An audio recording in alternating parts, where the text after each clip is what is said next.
in the game that I personally don't think it's needed now, especially with OSRS having grown so much, and if people want that sort of format of play, well, they have it over there. But I went out there. I made that Bane Revenant sword, the two-handed Revenant sword. Went out there and I got about 322 kills in an hour using it.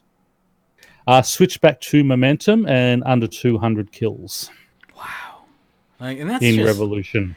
And now I'm sorry. We 2012. The combat in this game changed. Yes. It became EOC.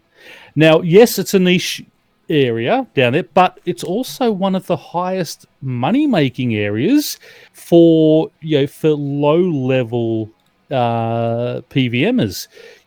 They're not hard to kill out there. So a level 130 plus player will have no problem at all making several million an hour out there, and you get one of the good drops. And I mean, there are some drops that are 22, 25 mil out there. Now, my biggest issue with it is if it was maybe 5%, better, if I got, 290 kills on one and, 320 on the other, okay, I could sort of handle that. But almost double the amount of kills, that's not on. Yeah. The same thing happens at Dark Beasts. That's very bizarre. People... Yeah, and I know they've buffed Legacy, and and then last week, now they've introduced another action bar for Legacy. Now that's Legacy interface, I understand that, but still, I really think at this stage of the game, and especially with sort of all the, you want to bring out more diverse creatures and such for Slayer and everything, but you've always got to think about, what about Legacy? What about Legacy? We say it about PVM, how sort of Legacy can hurt boss monsters, but what about Slayer creatures and all that type of thing too? If they've got to think about that and adjust things for Legacy and buff Legacy for different things. I think when OSRS come out, or 07scape as it was initially, no one was sure how long it was going to last. But it's taken a life of its own. I mean, it's its own living game. And I think if people really want that form of fighting, that's where they belong. RS3 is EOC, and I think really we need to be supporting that, and there is no way that Legacy mode combat in any shape or form should be outdoing even your basic Revolution. That concerns me, that the Revolution is outdone by basic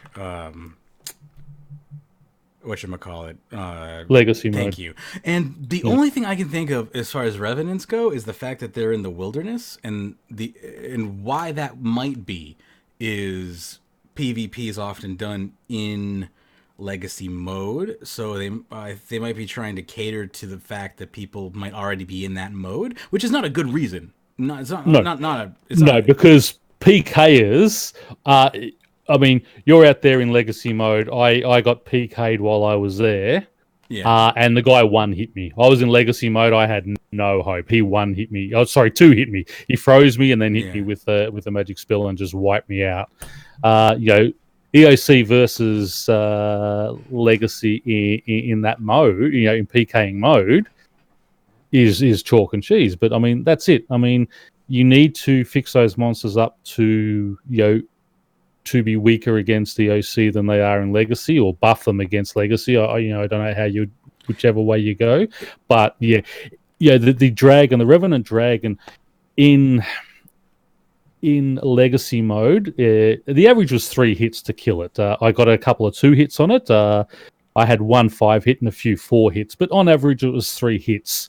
In Revolution, it would take, and that's if I had 100%.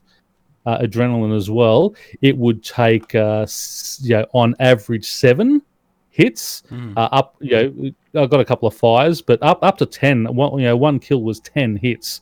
And if you don't have to be able to shoot off an ultimate ability, yeah, you can take a long time killing those. So yeah, that's really disturbing that something like that happens. And as I said, it's not just revenants; it happens at Dark Beast as well. And I think there was someone else was telling me another Slayer creature. It's best to do in Legacy mode as well. So yeah, I really do think maybe it's time we stop catering. To try. I mean, the problem with Jagex, and I think that's the whole thing we had with the comp cape as well, they're trying to please 100% of the people 100% of the time, and they end up disappointing pretty much everyone by doing that. Yeah. You've got to sometimes just bite the bullet and say, it's time to get rid of Legacy mode. It's time to get rid of Java. We have to do that for the betterment of the game as we're going forward.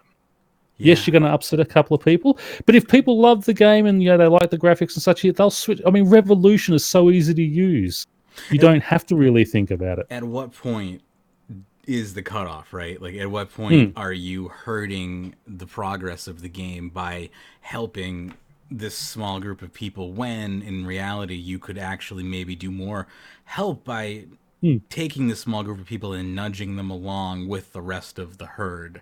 And say, okay, you could be better off just using basic Revolution if you just moved everyone over to this new system. And I'm not a fan of Legacy as a system in RuneScape 3. I understand that it was brought along to kind of bring in the old guard, but it seems like the old guard really just cares about old school RuneScape, not really RuneScape 3. And it's people who just, this is the way I've always done it. I don't want to learn something else. And I'm sorry, if they're really that adamant about it, well, then they have old school. They can go across there and start their account again. And now I do think it's time that we really start catering. And I mean, you imagine. I mean, they were always complaining about, we don't have dev time. We've got to QA this. This got through QA. This got stuffed up. Well, if you're not having to worry about 3 different systems, that's going to go a lot smoother too. Supporting Legacy is always a nightmare for a company. I mean, it's always been one of Windows' biggest nightmares is trying to support Legacy, and it's always been Mac's one of Mac's biggest upsides is they're just like, oh no, new version, sorry, all that stuff. No, we don't support that anymore. And that's consumers, smart consumers hate it, but people who buy Mac products are just like, yeah, no, that makes sense. But as far as forward momentum is concerned, yeah, it makes sense. As far as supporting people and making sure that all of your customers are getting access to your game, no, it doesn't make sense. And RuneScape has always been about accessibility, but is that where we are in 2019? Is that where we should be? Is RuneScape still the world's most played browser MMORPG? No, it's not. You can barely even play it in a browser anymore. So I don't think you can play it in a browser anymore, can you? I thought they removed support. You have to really, really kind of finagle it to make it work. I believe in Firefox, maybe. I think you can kind of hack around it. Maybe I don't even know anymore. But that's the thing, and I mean, as I said, with old school now, I mean,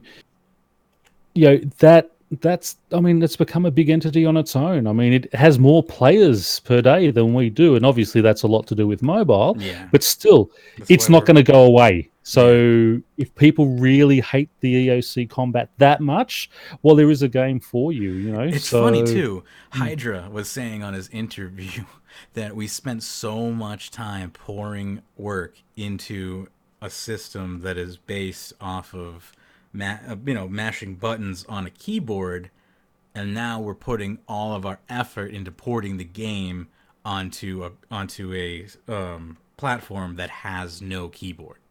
Like, it has no controller basically at all. Like, I mean, it has a touch screen, yes, but it has such a limited screen real estate that, like, you think about what EOC is. You need 12 to 20 buttons to properly do EOC in high, like, stakes, like, good combat. You need a full, like, if you want to do like high in range racks or anything stronger than that, better than that, or group combat, anything like that, you need to know. I know it can be done if you are insane on mobile, but the average person is not going to be able to do that. And I wonder if that is going to affect how they develop for combat in the future once RuneScape 3 is on mobile, because I think once RuneScape 3 is on mobile, you're going to see most of their player base on mobile, not computer. Yeah. But I would say, even I've got the Google Pixel XL, the large one, and I've been playing a little bit of old school on that, and it's so tiny. I mean, even on the biggest phone screen. And at least old school has a simple interface, right? Exactly. Yeah. And I miss click buttons on that because I got fairly large hands. I can see it perfect. Yeah. How big is that screen on an iPad? It's a 6.3-inch screen. Okay. And what about an iPad? How's the iPad? Have you tried it on an iPad? The iPad's perfect. Yeah. Okay. Old school on the 10-inch iPad is perfect. Okay. Yeah, because I don't have an Android tablet to try RuneScape on. That RuneScape 3. That probably would be okay on a tablet. On a tablet, I can see it. On a phone, I don't think I'd ever play RS3 on a phone, other than doing some fishing or some wood cutting or something. Exactly. Yeah. I could see the combat system working on a tablet, on a 10-inch tablet with a keyboard, again, Bluetooth keyboard, or both your hands going at it furiously. No pun intended. But or it's just more innuendo than anything else, Magebit. But whatever. I don't know. It seems like Legacy is just more made for those types of platforms, and I hope that they're not thinking that is the way that they should be developing it all for RuneScape 3. Well, and that's it. And I think we said a while ago, it would have been probably better off having OSRS as a pure mobile game and leaving RS3 as a pure desktop game. Yeah. But obviously we're not, we're too far down the rabbit hole to change that now. But yeah, it's interesting, but it's just it was just sort of I was just shocked at the kill count difference between the two. Yeah, that is shocking. And now that was using the same weapons and equipment. Yeah. Obviously, that was sort of tier 80s. So if you go back up as using my Nox bow and such, I think I was getting a little over 200 kills with that, but even that still is nowhere near using a T80 weapon or T85 weapon. I think it is when you upgrade it with the Bane. But yeah, it was disconcerting and sort of a little. That is disconcerting. I'm not happy to hear Legacy outpacing EOC with a decent with the correct rotation setup, mind you, in any situation. If you're firing your freaking weapon backwards into your nutsack, then whatever. But if you have a correct rotation that's set up for the monster at hand, then that's not a good sight to look at. And I think that should be something that should be submitted to Jagex, and then when they see that, they should be like, "Oh yeah, we should look at that. That should be slightly tweaked." And if they go ahead. I can understand people doing it, but it's just so mind-numbingly boring. Legacy combat for me, because you click on the creature, you sit there, hit, because obviously you're using a two-hander, so it's got that. So I think it's every 2.4 seconds it hits. You're sitting there waiting. Okay, there's my 3 hits. Bang. I saw a meme picture. Three game tips. Yeah. I saw a meme picture the other day that it didn't click in my head initially, and it took me a while. They had a metronome on their desk, and I was like, "What's the metronome for?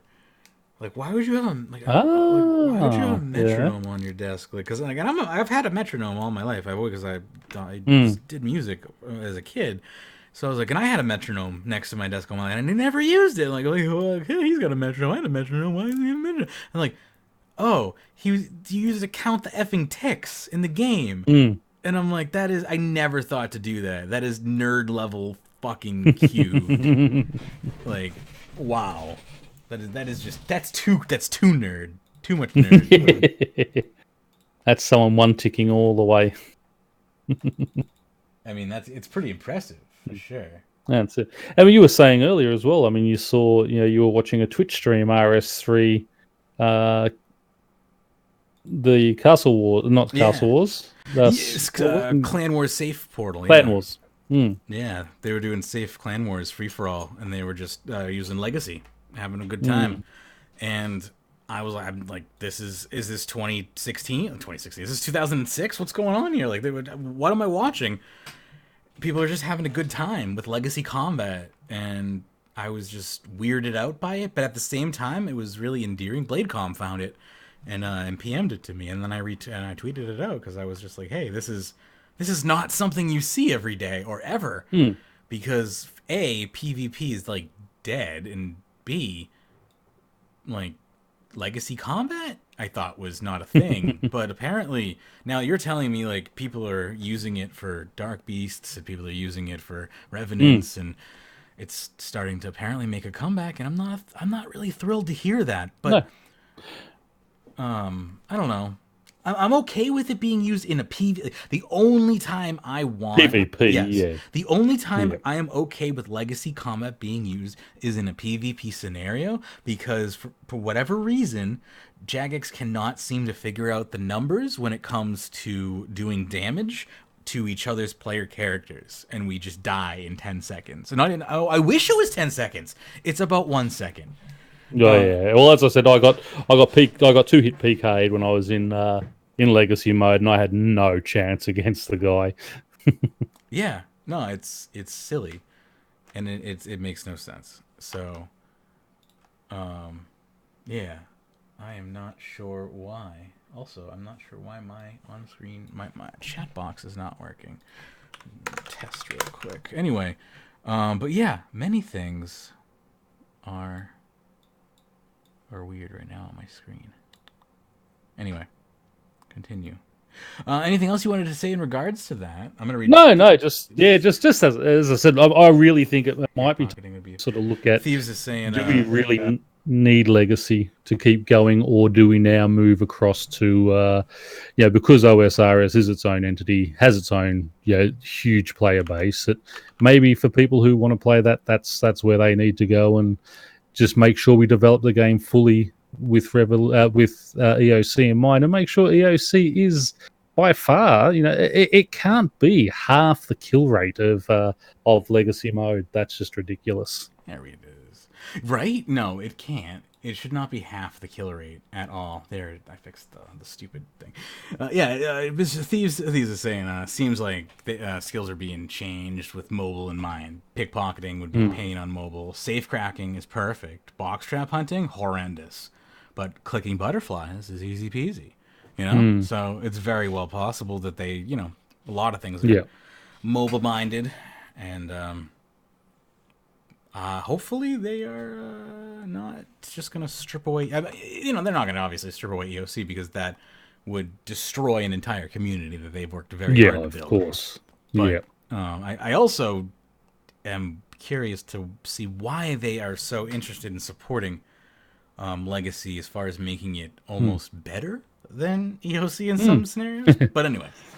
Yeah. And also, as I said, from that, and I mean, also the development time that it takes to make sure it works in Legacy 2 and all that. I mean, that's development time they've been putting into updating the game, RS3 properly. Yeah. We say about Java all the time. We can't wait till Java goes so that we can have proper all the full graphics and take full advantage of everything that NXT can give. Right. We've still got legacy players. What's those legacy Java, player models? How about that shit? I don't think we can change our player models until we ditch Java. No, that's right. They've said that. Yep. Anyway, they wanted to do that, but can't do that until Java's gone. But anyway, let's get into this week's actual updates. We got a TLDW to drop on you real quick. Again, we're going to talk about some of the combat diversity beta. This is going to be straight up info, but David's going to drop the actual knowledge on us eventually, hopefully, if he manages to stop by. He has said he would. So let's hope and pray.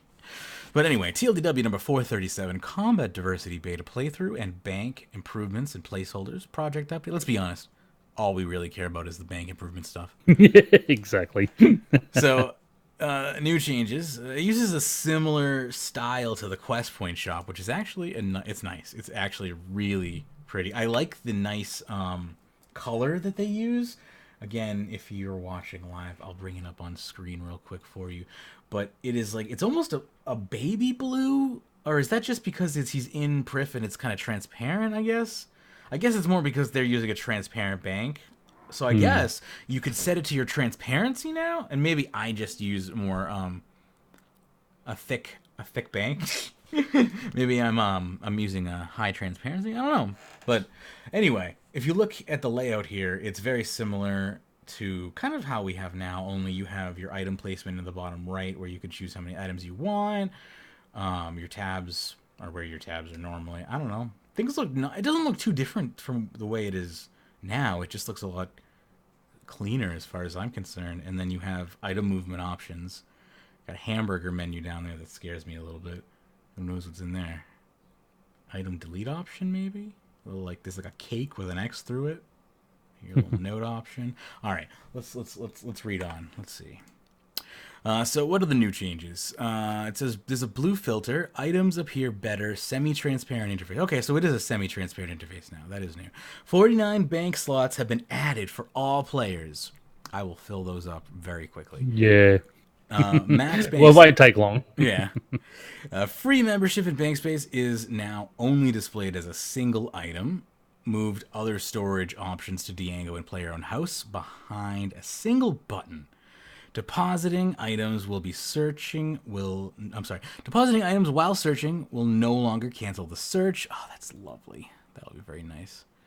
And what's up with the preset changes? The manage preset buttons have been moved back to the bottom of the interface. Currently, the preset buttons move to the side of the interface if the bank interface is resized.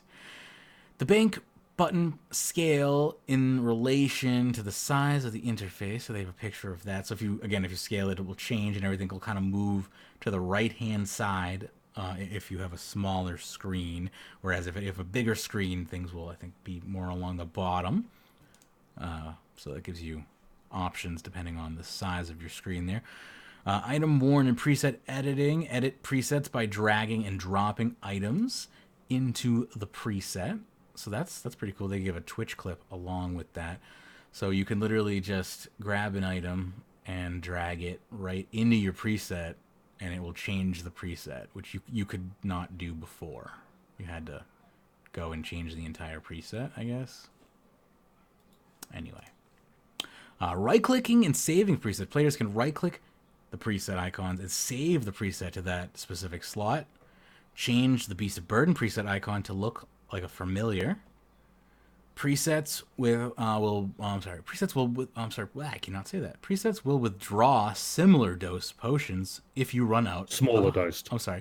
Smaller dose potions if you run out of higher dose. Oh, that's so much better. That's awesome. Yeah, so if you run out of 4, it'll just automatically go to the number 3. That is really good. And I love that. So good. Yes. That is gonna save so much bank space. That is one of my biggest problems with my potion tab, is just the mess of potions. Filter changes. Some filter options will sort items into specific categories. The junk filter shows all items that may be worth cleaning up. Items are categorized based on their reobtain location. So, again, it shows items broken down into different tabs. So if they're easier to obtain versus if they're like quest items, stuff like that. Tradable filter shows items that can be traded versus non-tradable items, which shows items that cannot be traded. Worn equipment shows all items that can be equipped. Items are categorized by equipment slot sections rather. So no foods filter though. No food filter, no. So you can break it down by helmet, cape, amulet, ring, stuff like that, though. That's pretty useful. And now the weapon diversity beta overlook here. So the beta is going to last for 1 month. Changes made to the beta will be put into the list when they occur. So first up, the dagger, a chance to hit twice with every attack whilst dual wielding. This applies to both the main hand and the offhand if they are daggers. The chance percent will need to be play tested, but there is a conservative 5% chance right now. Spear, all bleed effects now last 50% longer. This applies to Slaughter, Blood Tendrils, and Dismember. That's not a bad one. Yeah, that's pretty cool. So is the dagger, in my opinion. Like I've always been a fan of daggers, like in any game, and like the fact that they can hit fast and do quick damage. You just like stabbing people. Yeah, I do. Scimitar, while wielding a scimitar in the main hand slot, a 5% damage given will be applied to a damage over time that lasts 7.2 seconds. While dual wielding scimitars, the damage over time is increased to 10 seconds. So this is for you. 10%. Yeah, 10%. Yeah, I should just stop reading. I'm just not. Words just mean nothing to me, apparently. Two-handed sword. 5% of your critical hit will be applied immediately as an instant heal to the player. So that's interesting. Two-handed swords become almost like the Saradomin God Sword to a lesser extent.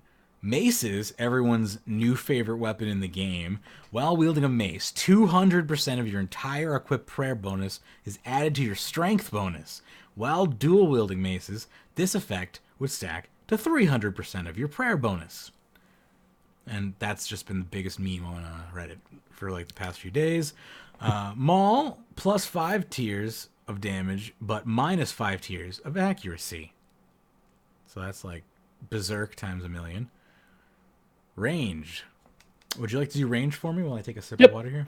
The short bows actually deal 6% more damage, but you get a minus 1% damage for each tile distance between yourself and your target. So if you are standing like 6 tiles away, it will give you nothing. The shield bow defense abilities cost 20% less adrenaline to use, 40% thresholds, 80% for ultimates.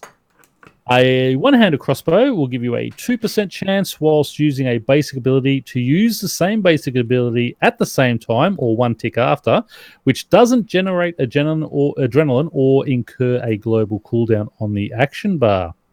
The two-handed crossbow, after standing still for at least 3 seconds, gain a 5% accuracy buff, which doesn't have a timer.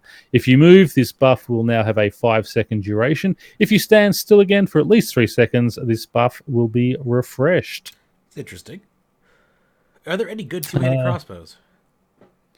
No? Isn't the new one the two? Oh, no. Yeah. No, yeah. The T92 one. I think that's, Yeah, I think you're right. Yep.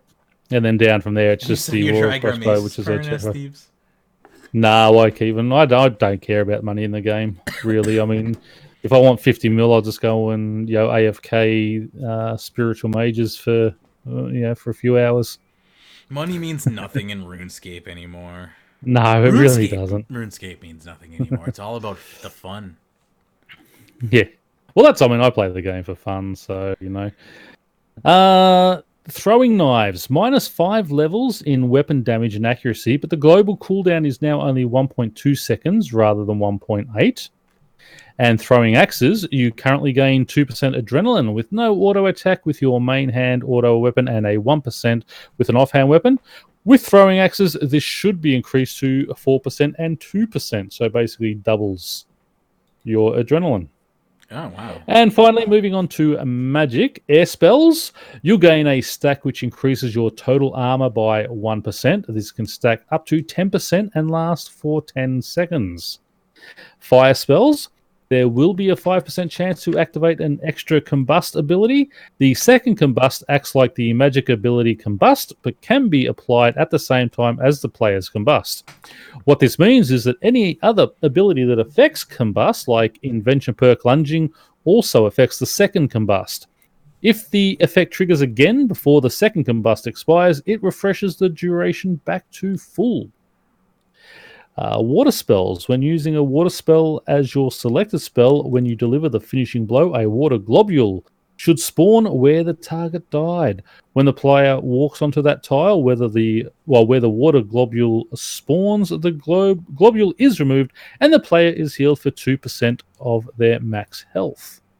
And earth spells, whilst your target is stunned or bound, you'll deal 20% more damage to them. Bam. Earth is the new fire, as far as I'm concerned. But only if you're into BDSM. All right.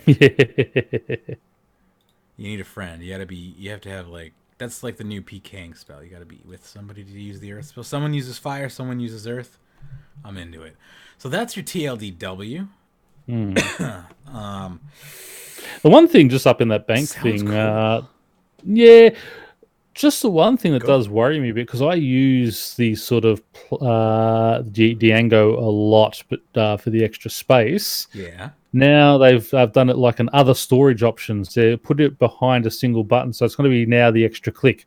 You've got to open that, find Diango, click on that, whereas before you just click Diango open or click player own house open. Now you're going to be clicking this other storage option and then having to click a second one to open those. So it's another click. Yeah. But anyway, other than that, I mean, it all looks good. Yeah, that's a I mean, they're giving me extra bank spaces, and that preset thing I think is going to be an awesome one as well for my farming runs when I do my herbs. Next up here, let's see, is oh goodness, this is Jagex who had to listen to just one piece of feedback. I have to log this real quick. Because he knows what is the best feedback to listen to. By Bag of Karma. Please, for the love of Gothics, do not release this update in batches. This not only causes havoc in the economy, but there's also a possibility of those subsequent batches to be shelved. Let's be real. We have seen it happen with other updates with this one, but other opportunities to do something. You have something truly awesome if you take your time with it. Hell, run a second beta with more weapons. I think I am speaking for the majority of the community here. 92% upvoted, by the way, 402 upvotes. But we would rather have a complete but delayed, rather than buggy, of what we could have been a complete update. You have one chance to do this right. Now, there's 51 comments here. Go ahead, Pyrn. I was going to say, I totally agree. This is not something you can do in batches. If you're going to do the weapon diversity, you get it all out in one hit. And I think by running a beta, that is entirely what they intend on doing. Yeah, well, here's his thing is not all the weapons are being diversified here. And he is afraid that by chunking it like this, you're shooting up the value of some weapons and devaluing other weapons because you're batching it, and other weapons aren't getting touched right now, so their value are going way down. Yeah. So some weapons are getting shit on right now because they're not getting touched. Other weapons are shooting up way in value because they are getting touched. So again, it is wreaking havoc on the economy. He is correct for that reason. B, if those weapons do get touched later, okay, cool. But Jagex is famous for just never going back to stuff unless we harass them relentlessly. Now, weapon diversity is a niche thing. It's not something like Invention where it had Skiller and PVM support behind it, where both Skillers and PVMers both wanted Invention for their own agendas. So we both rallied and harassed Jagex relentlessly to finish Invention. And Thriftiness, they were going to finish Thriftiness no matter what. That was just, them saying, like, basically throwing meat to the wolves because we were angry at them for taking so long. So batching has never gone well for them. And here they are once again attempting to batch a fairly complex project that, if batched, could go south. Now, I understand why they want to batch it, because it's a lot of work and their development crew is fragmented all over the place working on a lot of really complex projects, and this was born out of a tap slash game jam project. This isn't like, this wasn't on the schedule for 2019. Let's put it that way. That's what I'm trying to say. Like, this isn't some actual major project that was supposed to be. So the fact that it's getting done at all maybe should be also given some thought. But anyway, what are your thoughts?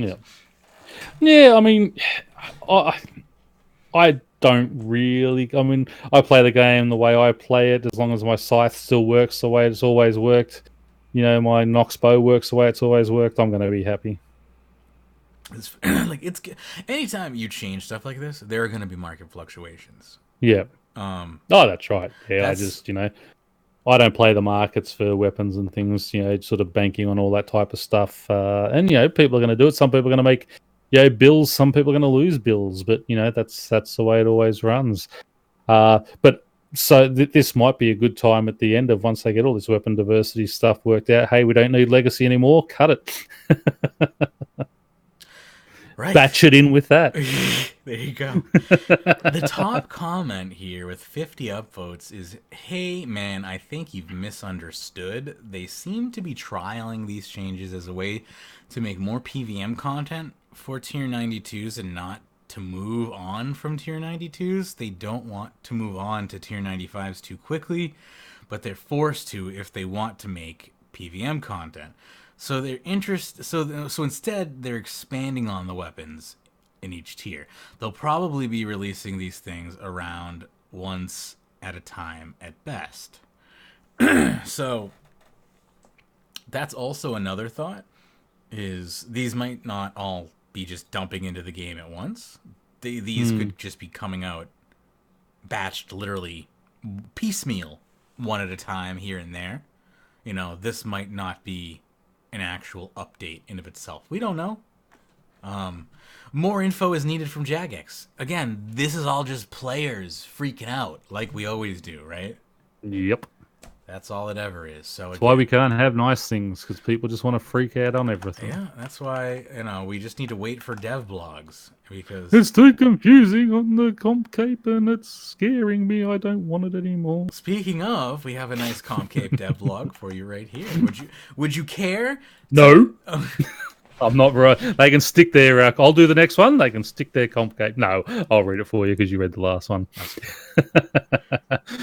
CompCape dev blog 444. Number 4. Hello, everyone. Before reading on, it's first worthwhile checking out our previous CompCape dev blog, because we just threw everything from there in the bin. Yeah, because you have to read everything you thought you knew. You don't. Everything that we promised it was going to make this, it was going to make the CompCape great again. We just pissed it off on you. This explains, among other things, the new simplified CompCape design, including details on which sometimes controversial achievements will remain attached to the CompCape and which will be removed. In other words, we're just doing a little tweak and not a rework now. Today, we'd like to respond to some of the responses we've received since this blog went live. The boss fight music tracks. Something many of you raised is frustration with the fact that some music tracks are locked behind tricky boss fights. However, with the removal of Reaper from the CompCape, we've made it so that the tracks unlocks from the start. We'll also keep this in mind for future bosses. New cape requirements. We'd like to make it clear that there are plans to add additional requirements to the 2 CompCapes. Once the CompCape rework goes live, there will be a 1-month grace period for players to gain the extra achievements before those without them lose their capes again. But you still haven't really said what is... Yeah, sorry, if I can just stop there for one sec. You may, please. With one of the things they were talking about was having a specific design on what is going to be on comp, what is not going to be on comp when we with future updates and things like when they bought out the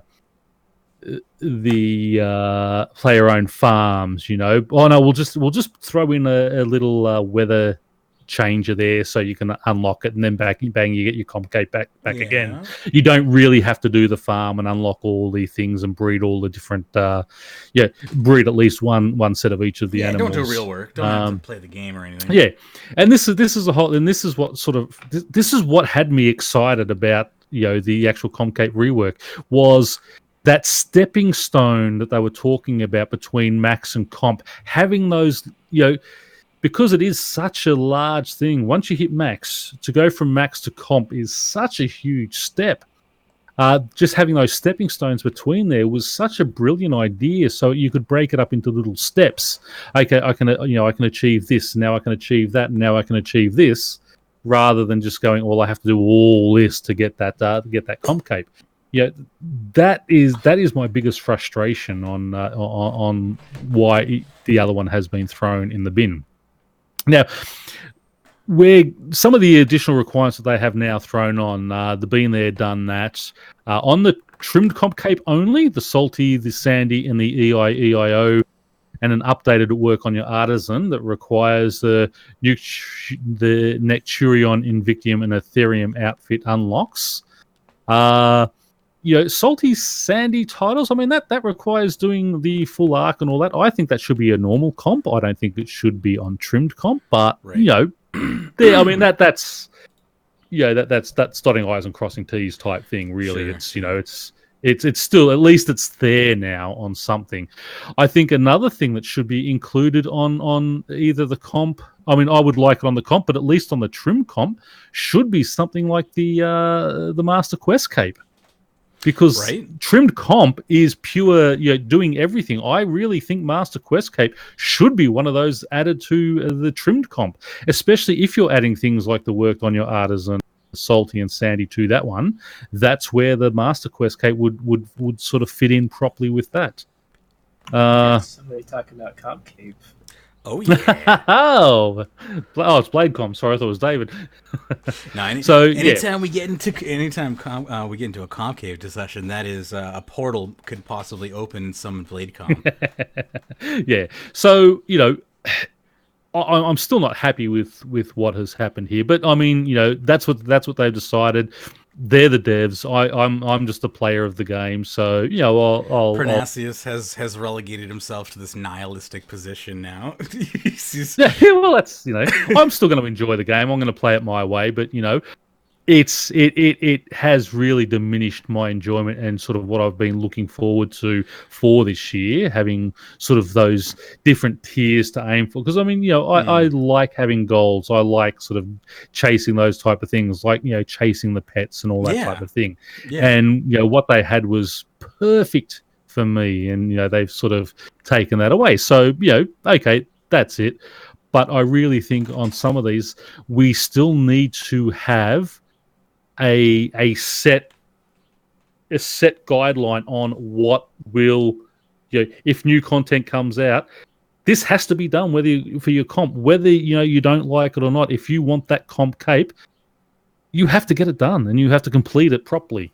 Right. So anyway, yeah.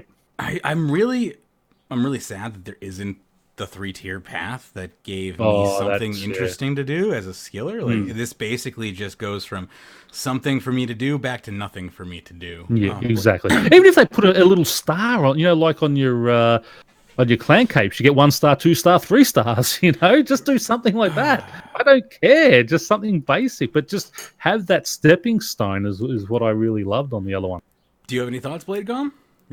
I mean, as far as this whole project has been concerned, it just feels like somewhere along the line, it just got incredibly mismanaged, either by like upper management just like stepping in and just like driving down, like, okay, we have to pitch it at this date, we can't go any further, just cut like this content because it's just not working, or we can't get a satisfying conclusion. Yeah, you've been spending too much time working on legacy stuff for people. It really does feel like someone in upper management was just like, you're spending too much time on it. Just go with Plan C. Like you've spent too much time. You're going with Plan C. Like, too bad.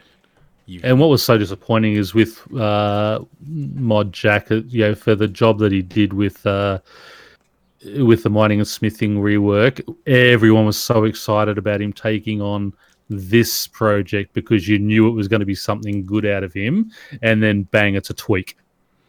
So I mean, as far as this update's concerned, like all it is to me is a quality of life change to like some comp cape stuff, and then like some really questionable like changes for like content removal, which it's like give or take, you know. Like it basically went from an actual content update to something that appealed, in my opinion, to a variety of players. Pretty much every type of player added a swath of content to the game, and in my opinion, would have raised the enjoyment level, and the the playtime of the game. It would have probably tacked on a good amount of playtime to the game, which is always a good thing. Like people who say, "Oh God, there's another 1,000 hours of playtime you just added to the game. What the hell?" Like, if that is your attitude towards the game, why are you playing the wrong game?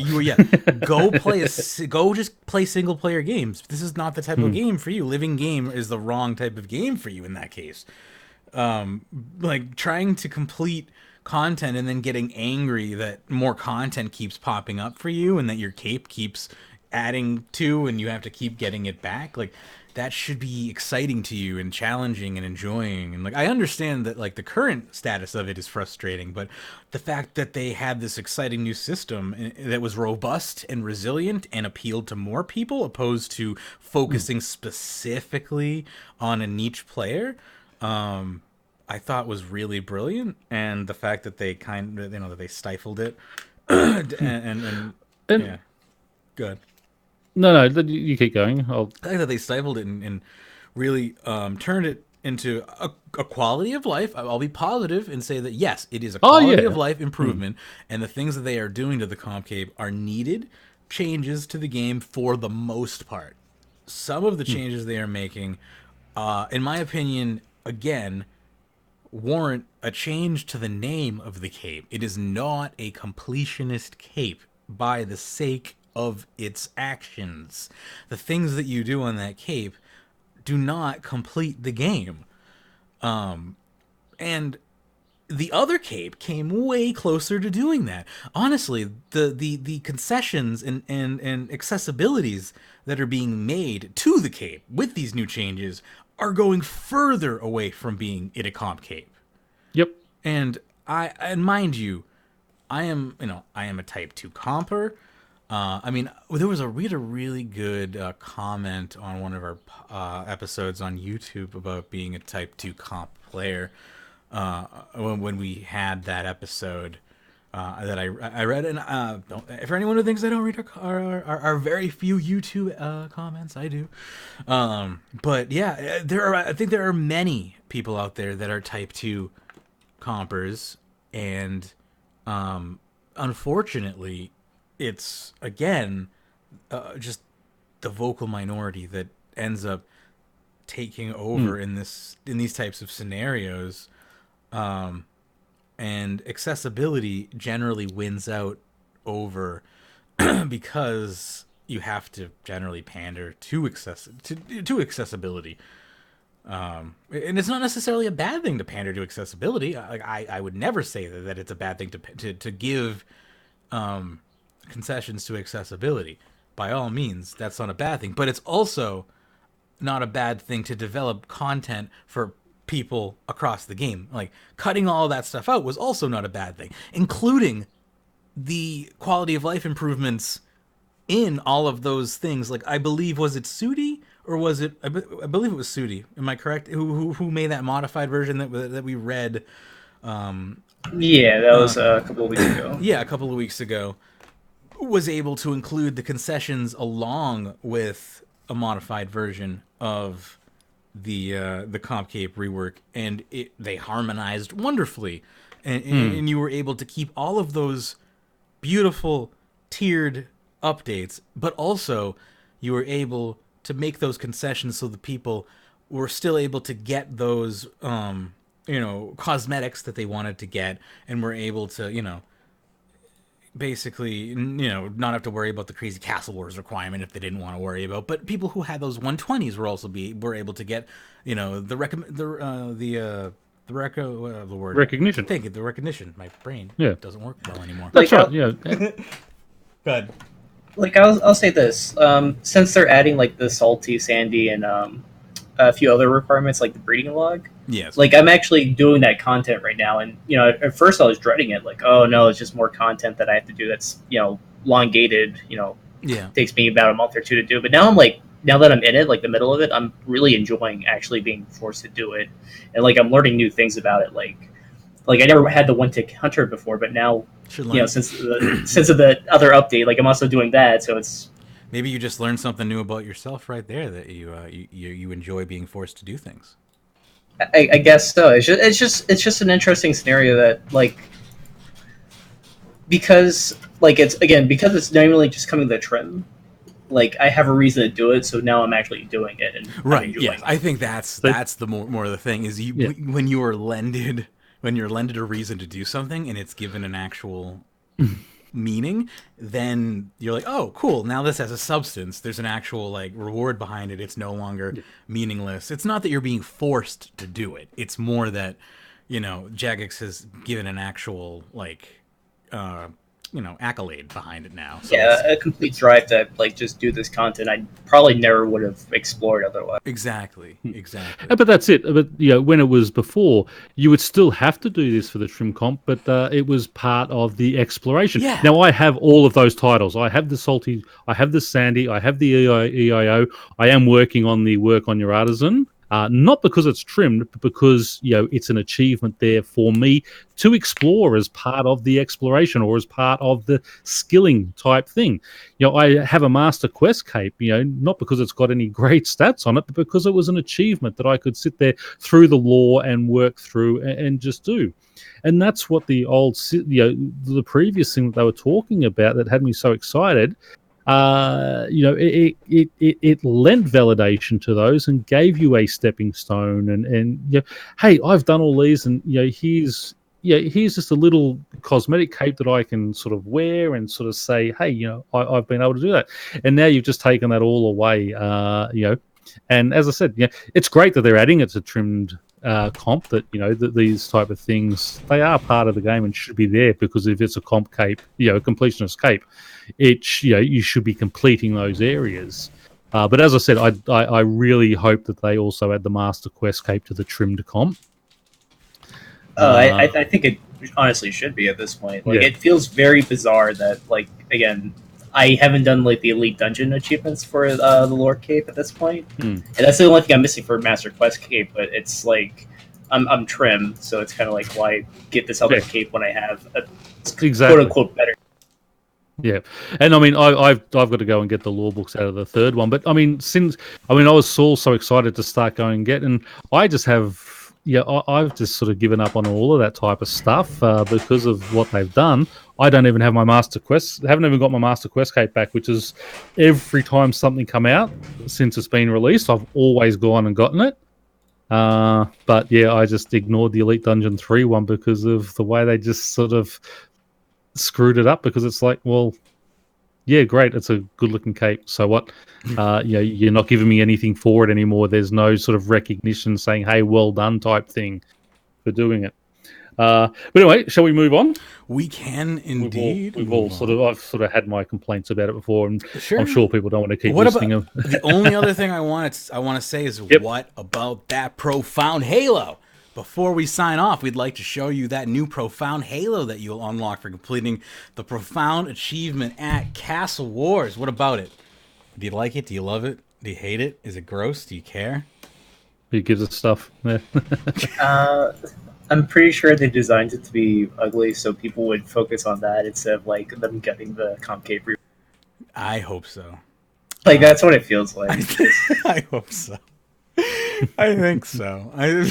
People have been so fucking... The donut memes have been so real. I love it.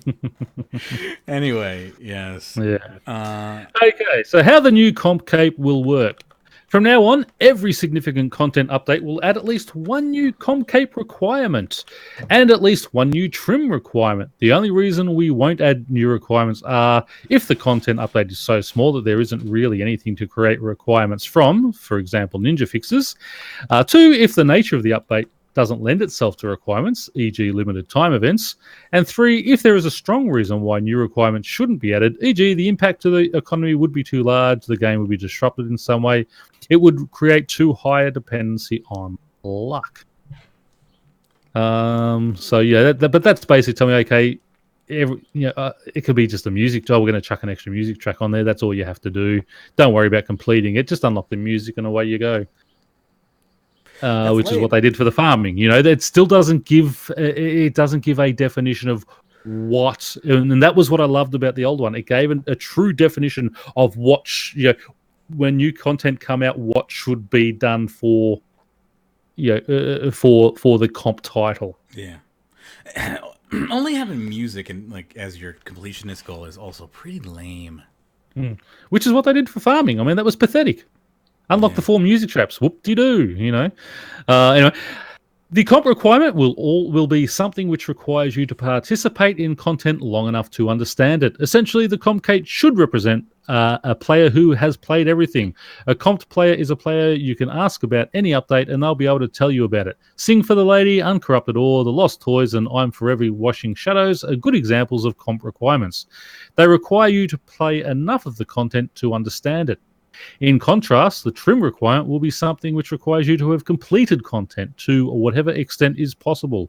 When you see someone with a trim, you should see someone who has completed everything. That player knows the game inside and out. If there's something to do, they've done it. Complete Trekkie, Ivan is flailing, and Memorialize are good examples of trim requirements. They require the player to really go above and beyond and exhaust the update doing everything they can. So why isn't the Master Quest Cape added then? Yeah, what they're saying is very in contrast to their actions. I'm a little confused. Exactly. Yeah.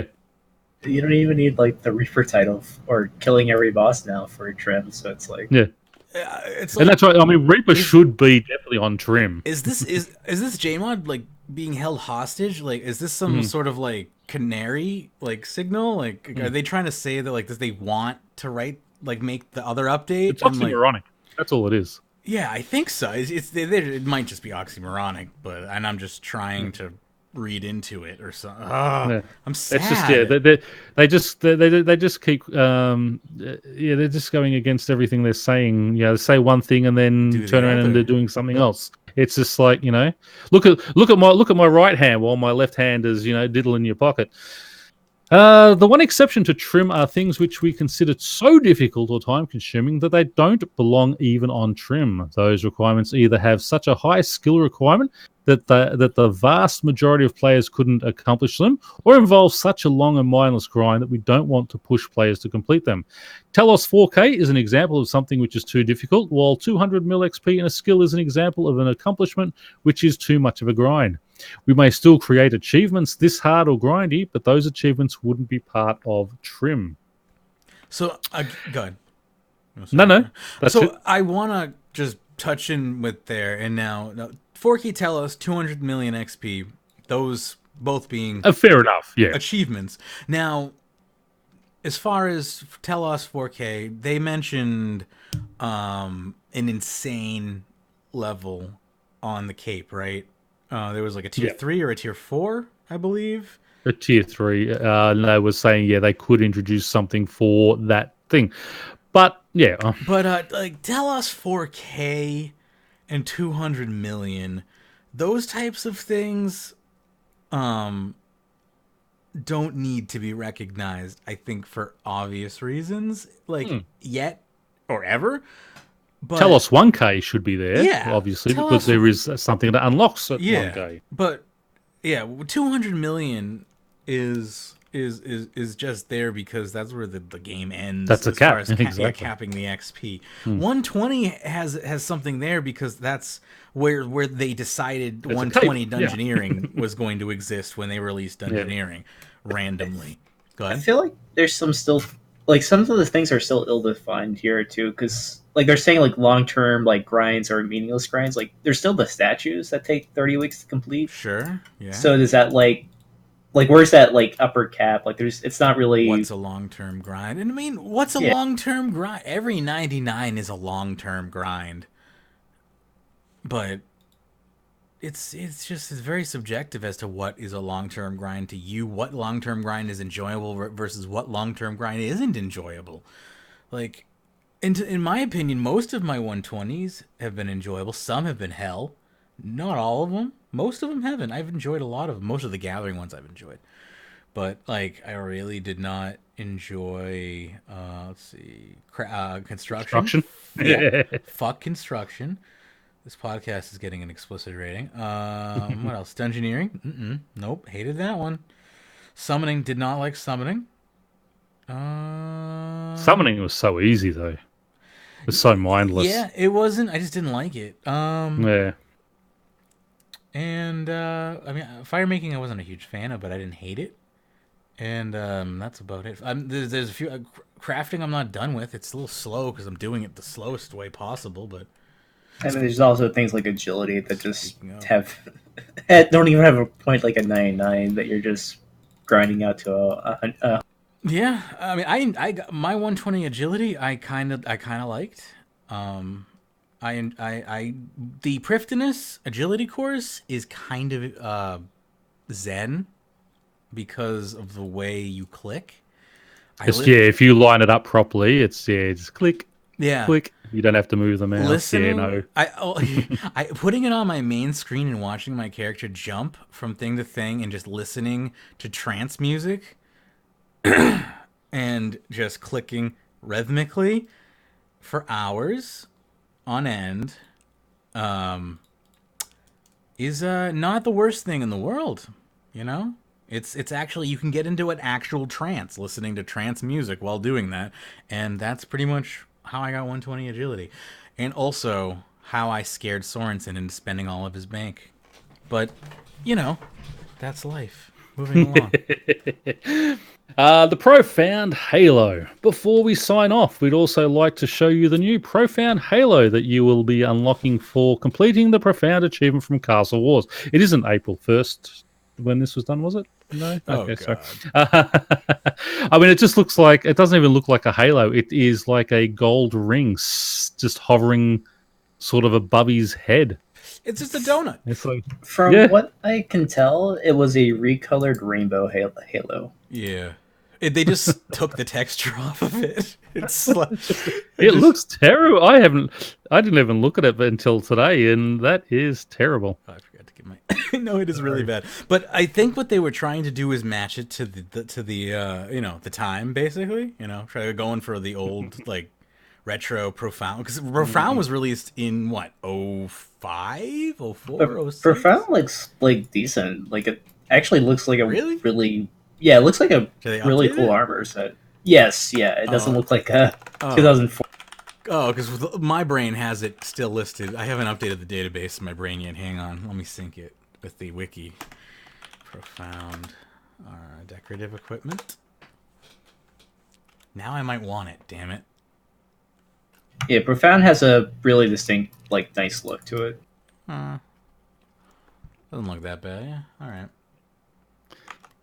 And finally, we have feedback while you look that up. Although we're rapidly approaching the release date of the comp rework, we're still eager to hear your thoughts, except for those who are negative against it. We're no longer in a position to make major changes, but we could still act on minor feedback, such as the boss fight music track. Thanks from the Four Directions team, because we've been pulled in four directions of this update all the way through. Good name for you. Or Pyrnassius. I can't get a fucking... Just take the experience boost. Thank you. I mean, seriously, if Trim Comp does... I will be really Master Quest Cape to the Trimmed. With how they've described things there, you know, requirements that need high skill, and you know, you need to be able to get in there and get it done and understand everything. Because I mean, that's what all the mini quests and the lore books give you. It gives you that deep understanding of the game, which is exactly what they're saying there with what Trim requires. Master Quest Cape should be added to it. It should definitely be a part of it. I mean, it makes sense, but Yeah. Like, yeah, I wouldn't mind it at this point. I just like how they would. I wish they would give us like a month, like ahead, like just to know about it. That would be like my only. I mean, yeah, we're still in the devlog stage, so they got plenty of time. They don't That's even right, because they've also said they're going to give you a month grace period still to got get time. the new achievements They've unlocked. still So, go ahead. Sorry.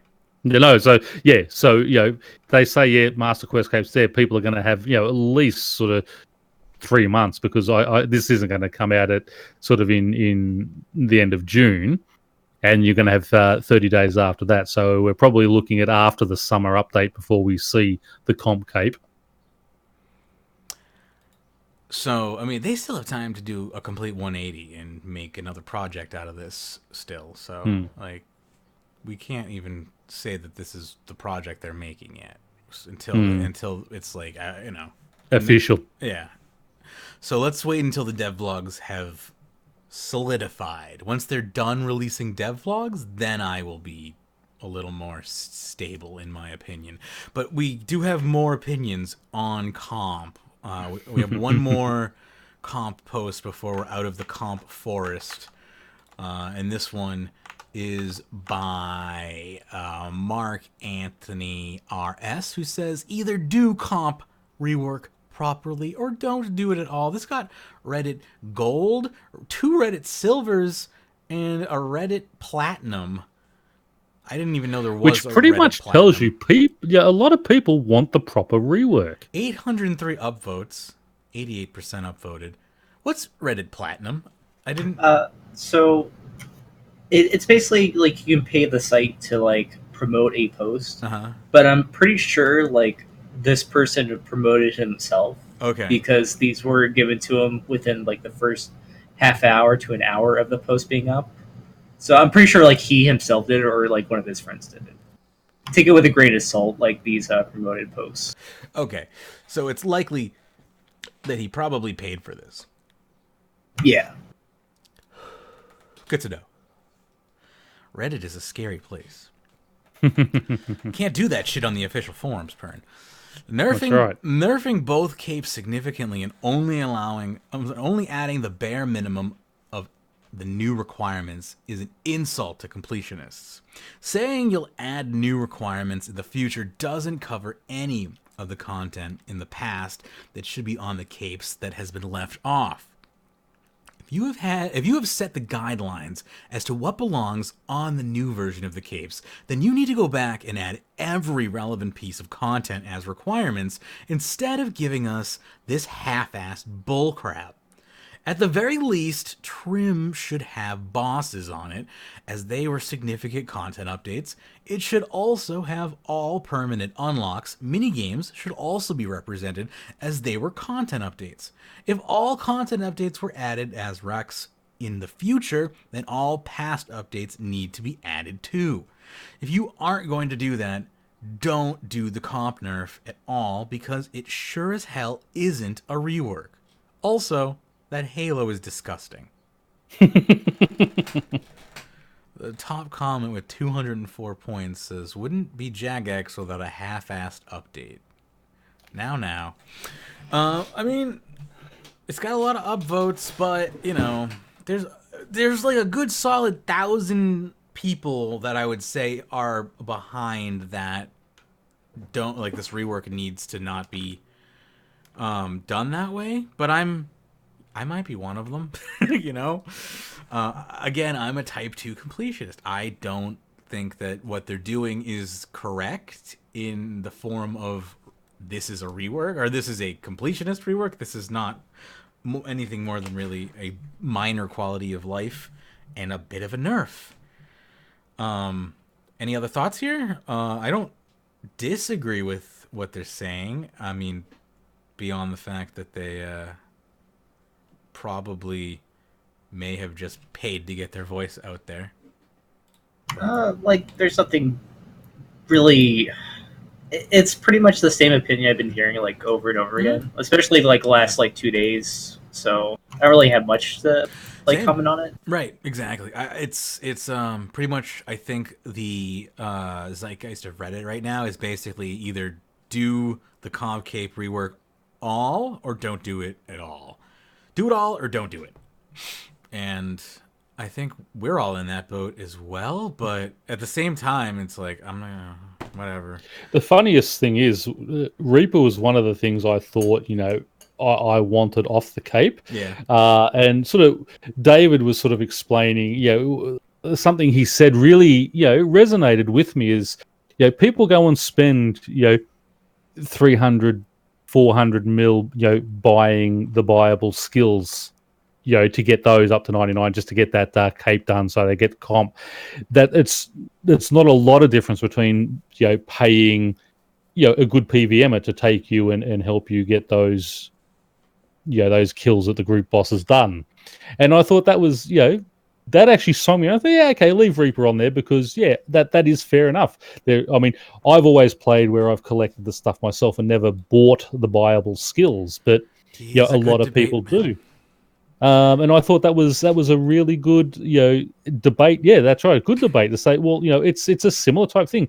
You go and spend 100 mil to get those bosses unlocked, or you spend your 100 mil to get your 98 to 99 on your Herblore cape or something like that. But I really think it's been a big debacle what they've done here, and maybe they shouldn't have released all that information to us and got everyone so excited about it. And this is what we say about this. They get excited, they let out a lot of information, and if that's exactly, but if that's not what you're going to do, or there is a plan that, hey, maybe we won't do this. If this got polled to the players, and we had 40,000 votes, and 60% of the players said no and 40% said yes, then okay, fine, don't do it. I'm happy with that. But if you have 65 or 70% of the players saying I really want this, then I think you should go ahead and do it the way you originally did it. But to just pull it out from pull the rug out from everyone's feet like that, at sort of the 11th hour, I just thought was very badly handled. So. But, it is what it is now. So I think we sort of, we've all had our say on it. And, I've whinged enough, and I don't want to keep bringing the show down. I mean, we're an entertainment show, not a Pyrn's whinging show. So. All right. Well, that is our last comp post for the day. So don't worry. We can pull out of this. I was excited to come back and start playing again. They crushed that excitement, says Nightel. I'm so sorry to hear that. In regards to the comp rework, I assume that's see, that's the thing, is like, if you were completion and you had all that done, they were like, here's a beautiful completionist rework, and you're like, yes, I can come back and have all this new stuff to do, and they're like, just kidding. Yeah, and you're like, there's actually less to do now. yeah, right. Just kidding. We're actually taking stuff. All those things you did, we're actually taking those away from you. It's like, oh, cool. I'm sorry. Let's not be negative. Let's move along. Because honestly, some of those things were actually negative to have on the Cape in the first place. But we've been over that stuff in the past. Go listen to the previous shows. It's all been covered. That's before. It. Yeah. This one is by Bobby Bamboozle. Indeed. And who asked for a loyalty point requirement for auras is really discouraging. So let's just shit on some more stuff, right? After quitting RuneScape in 2012, I decided to come back in early May. I truly think the game is fantastic, and I've been having a lot of fun, but I've learned that the only efficient way to make cash is through high-tier PVM. Naturally, as a new player trying to soak in 7 years of updates, I've spent a ton of time watching YouTube videos to learn the game. For those of you who never took a long break from the game, I can't stress enough how difficult it has been to assimilate back into the game. I've spent hundreds of hours over the last month reading and watching guides, as well as playing the game, and I feel like I haven't made a dent in all the content I need to catch up on. Can I just break there for 1 second? Yeah, of course. Yeah. Even if it is, you haven't just had a break, it's a new player coming in. I mean, obviously it's going to be a lot of work to learn all that type of stuff. So, yeah, as we said, with a living game that is constantly growing, any new player or anyone who's come back even after a year is going to have that type of sort of feel. Oh yeah, I mean, and the longer you've been gone, the harder it's definitely gonna be. But like, I mean, I came back to Eve from Never, and I learned that interface. It took me a month, and I'm good, you know. But hey, it took me a lot. It took me like maybe. Basically, he's just got to treat it like a new game, not like, oh, this is the game I used to play. No, it's a new game that I'm playing now, and that was sort of the thing I was trying to get across. You know, it's whether you're a new player or a returning player, you've got to treat it like a new game. That's the best way to look at it because because it evolves so rapidly. You can't treat it like your old RuneScape. Yeah, sure, you've got your stats and your items, but it's a new game. You know, treat it like New Game Plus. Anyway, it's safe to say I've watched a shit ton of videos from Mike Rue, the RS guy, and Ravlar. I'm starting to see a reoccurring theme that in order to efficiently make money in this game, you need to have 95 Herblore, 95 Prayer, and Auras. As difficult as it is for a clueless noob in poverty to make enough money for these requirements, that's part of RuneScape. The guide has always been a central theme of the game, and I have absolutely no problem with that. What I do have an issue with is the fact that as a new player, I have absolutely no way of obtaining all of these auras. In pretty much every guide on YouTube, the importance of having a specific aura is always mentioned within the first few minutes of the guide. It's frustrating to me to obtain solely the combat auras like Berserker, Sharpshooter, Brawler, Maniacal, and Reckless. I will have to wait almost 2 years. I understand what Jagex... Good. You want to jump in there? I was just going to say again, he is looking at sort of high-level PVMers. These bosses are very easy to do without having those auras. I don't have any of those auras. I'm not, kill Talos. I can do racks quite easily. God Wars Dungeon 2. Maybe the big group bosses where you have to sort of have auras or they won't let you in your team. But certainly the solo bosses, yes, they're nice to get a slightly quicker kill, but they're not a necessity. Yeah, you're setting your expectations way too high for your noob-ass self, basically. Exactly. That's what I mean. You're a new player. You've got to treat yourself as a new player after coming back after. Go ahead. Yeah, you've played 2012. That's 7-year break. Right. Go ahead, Blacko. I also find it odd that his only method is PVM, where there's a lot of guides for low level money makings. Crafting urns is 2 to 3 mil profit per hour, and that's no skill involved at all. You get more money the higher level crafting you have. Farming is still 4 to 8 mil per hour, effectively. You can make money off of smithing still, I believe. Slayer. Even fire making now with all the new But everyone, he needs to be making 40 million an hour at Talos, or he's not making anything.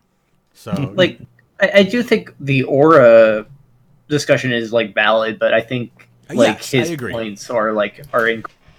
Yeah, his argument is a little entitled, but at the same time, the aura argument is also valid. Valid, yes. To have auras the way they are is not the best system. You shouldn't really gate combat boosts behind just straight up playing the game, just game time.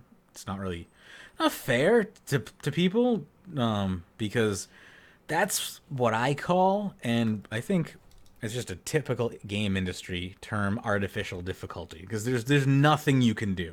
You can't defeat that. There's nothing I can do to defeat time. I just have to exist.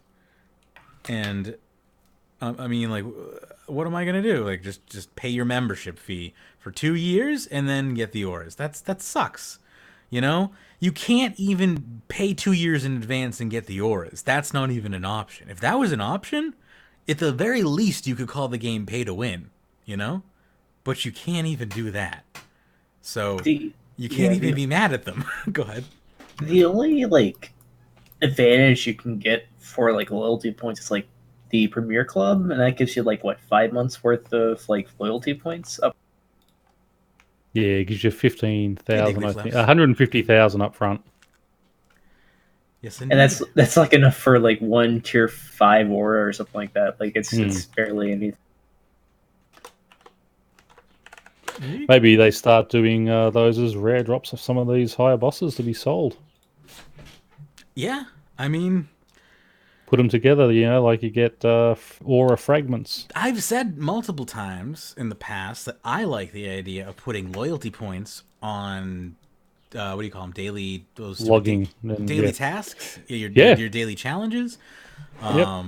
Because at the very least, A, you have to be logged into the game. B, you have to be doing something.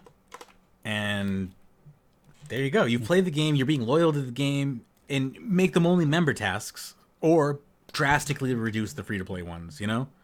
And to be fair, Jagex have talked about this in the past, where they are looking at that, because they do recognise there is a problem there, and they are looking at something what they can do around that. So It's just a weird conundrum too, because like auras are like they are overpowered for what they like provide and such. It's just like I don't know, how do you measure that as like a drop or as like a reward for something? Because it's just such a like it's almost day and night to go from like no aura to like say vampirism.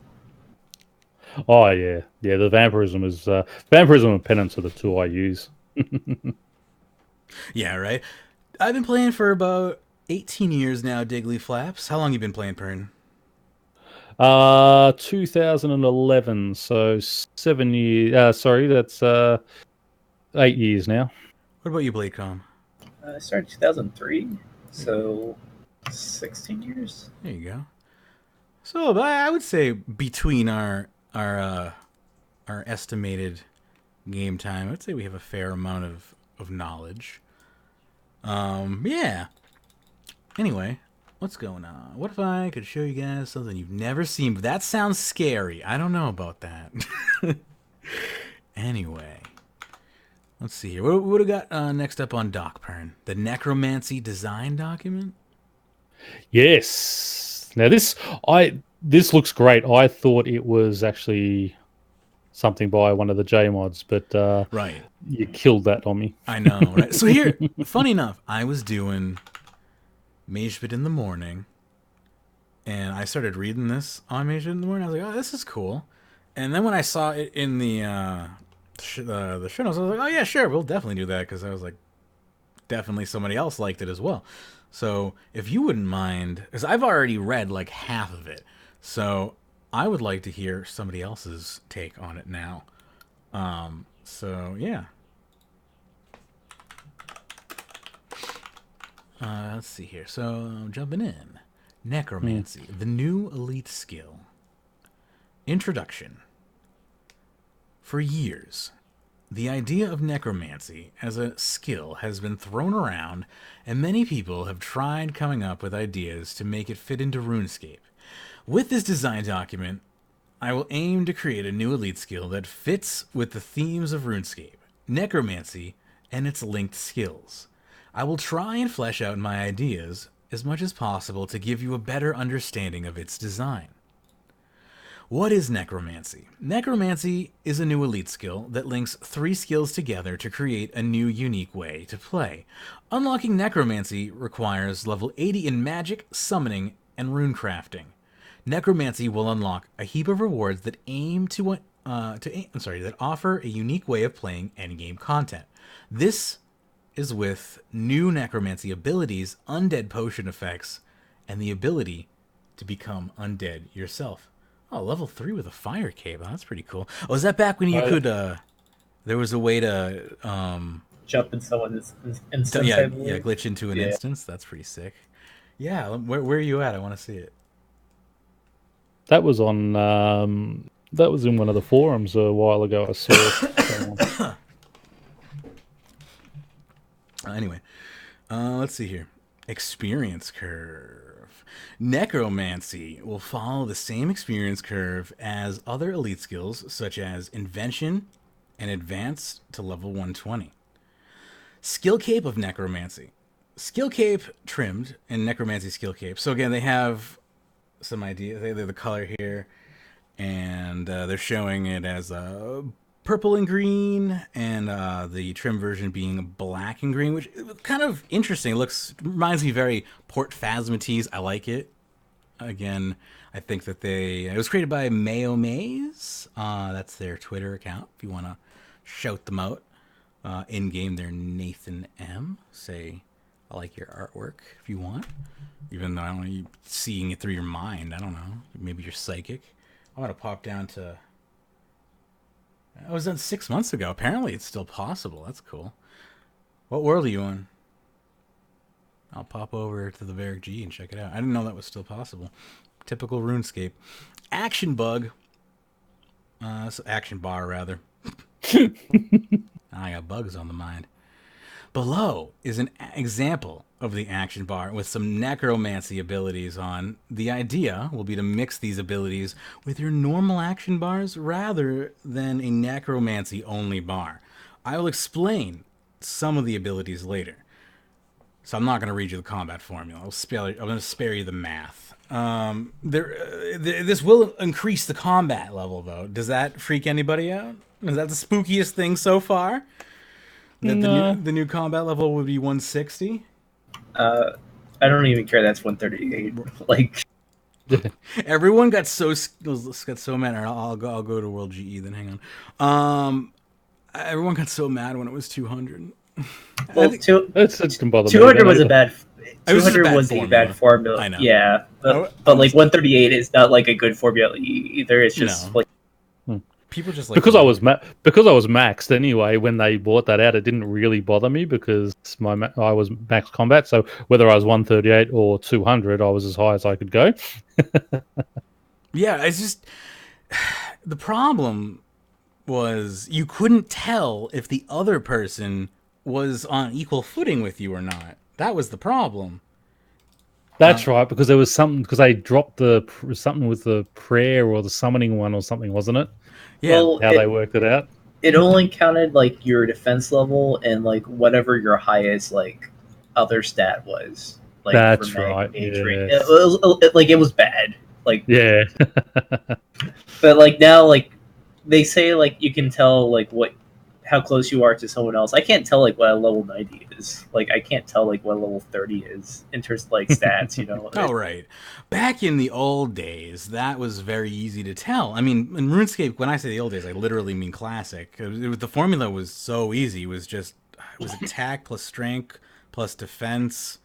It was literally just like one like everything divided by something Like divided by 4. something like that? Yeah, divided Yeah. by 4. It was so easy. And then like range and mage and prayer was like divided by 8 for your level or something like that. Yeah. You would divide by 8 instead, and then you add those in. Yeah, it was so freaking easy. So you would know very easily if someone was stronger than you or not stronger than you. And now you can't tell at all. And that's just combat. It just means nothing. Monster levels also mean nothing. You know, it just nothing means anything at all in RuneScape except for making snowmen. Anyway, becoming undead. When you unlock necromancy, you automatically have the basic ability Twisted Self. This ability works much like the Incite ability when you activate it.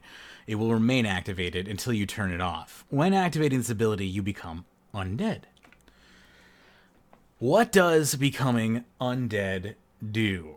Whilst in the undead state, there are a few things that can happen. The player character will give you a purple glow as a clear indicator that you're undead. Whilst in the undead state, all necromancy XP is increased by 25%. All necromancer abilities are increased by 25%.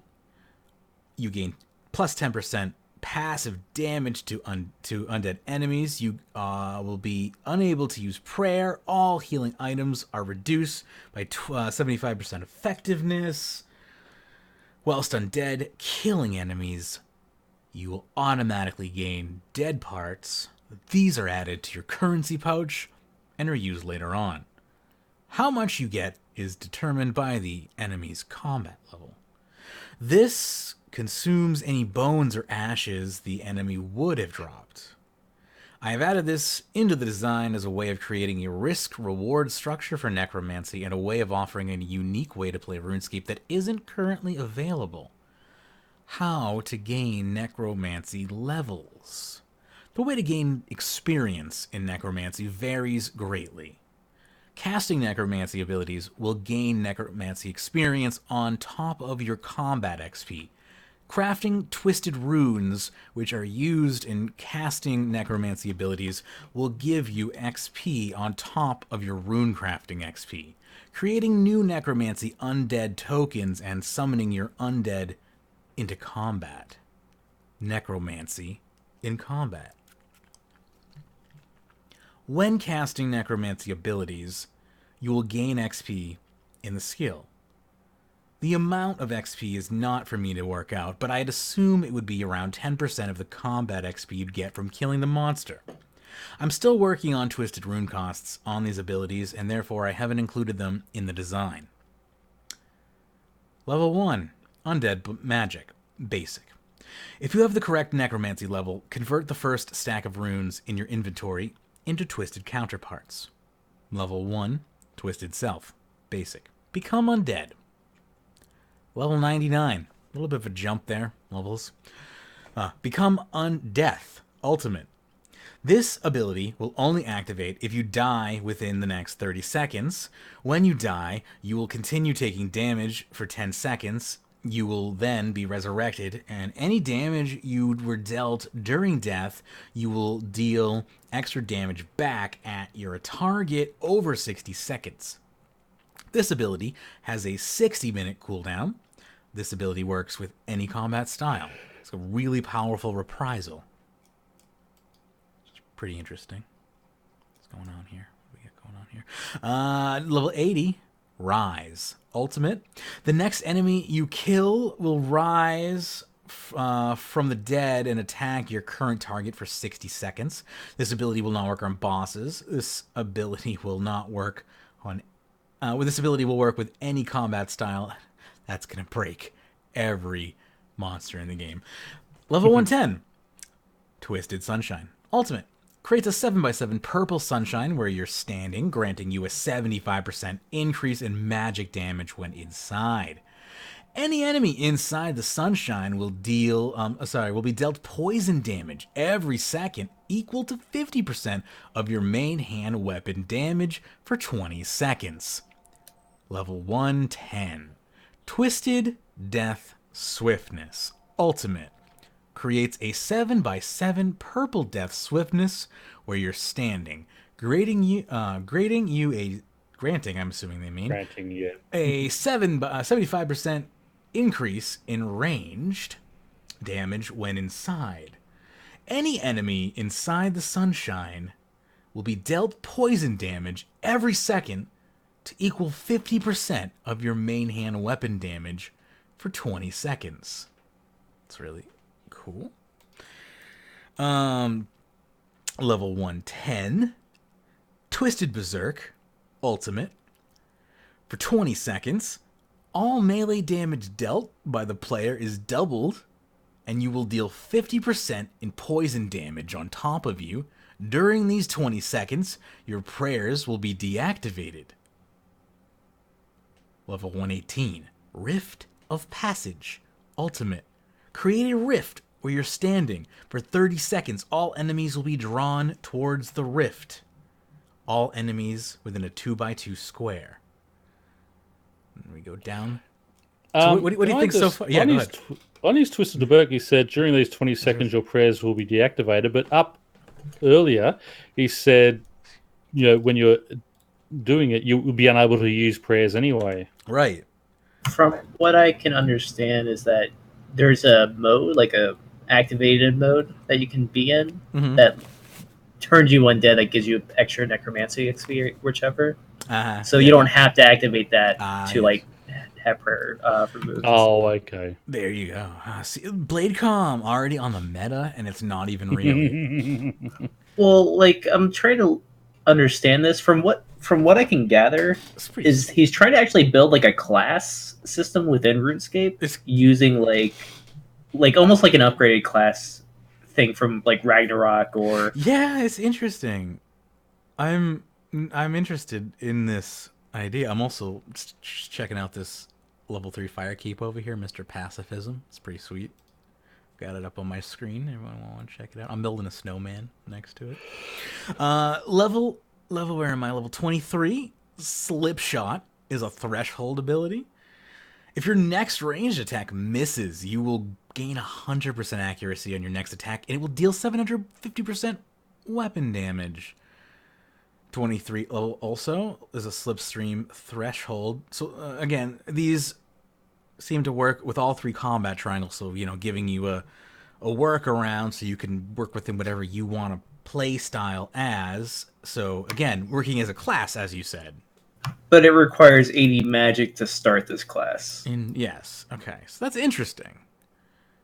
But but you can use range if you want. Right. It's weird. I get the idea.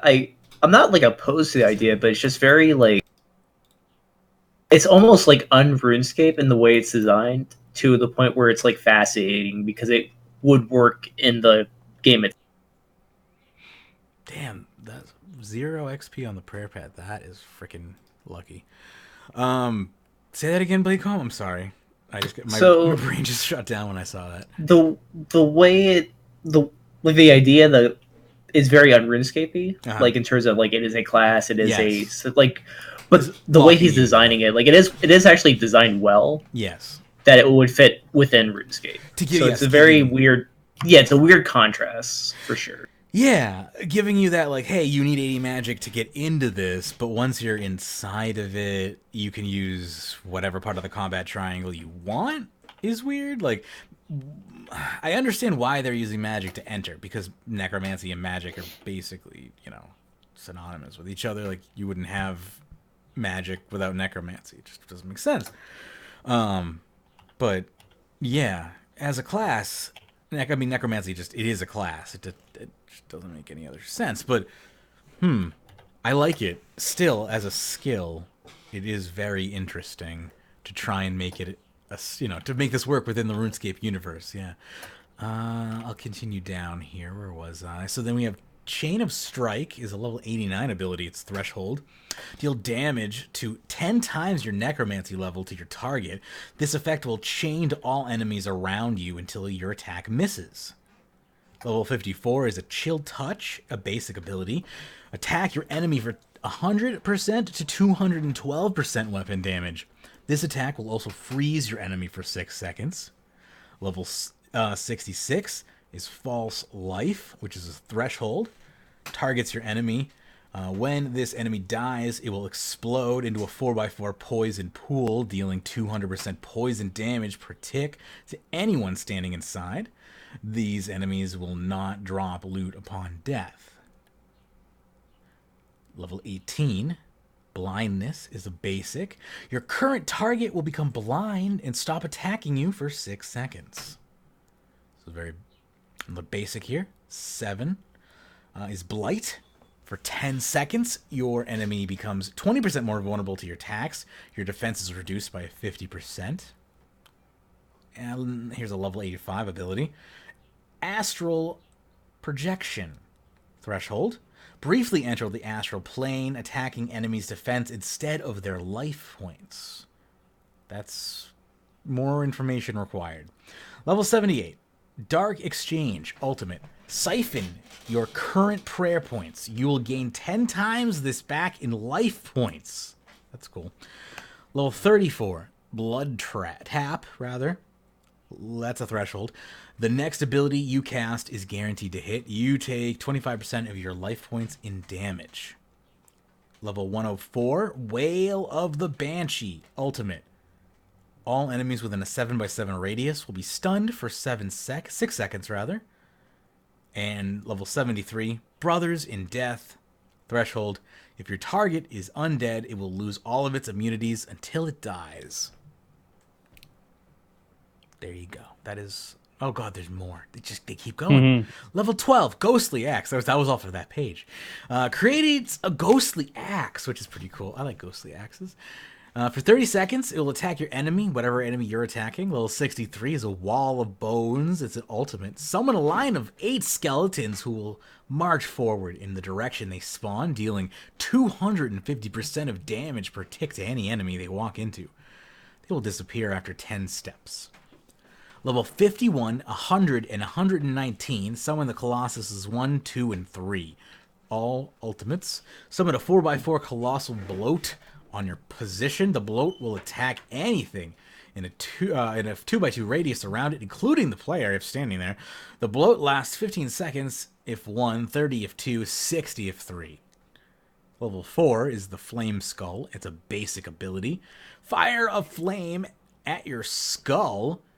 Sorry, fire a flame skull at your target, dealing 17.5 to 125% weapon damage. Very large range. 45, 92, and 109. Summon a dragon 1, 2, and 3 ultimate. Summon a dragon that flies from the heavens, breathing line of fire above your target, hitting any enemies in its path. This damage increases depending if 1, 2, or 3. Level 117 is Death's Boneyard. Desecrate the ground of your target, covering a 4x4 area. Enemies inside will have 2% reduced defense per tick and have a 10% chance per hit to be stunned. Each enemy killed during this ability heals you for 1,000 life points. This lasts 10 seconds. And ability for 49, reusable parts.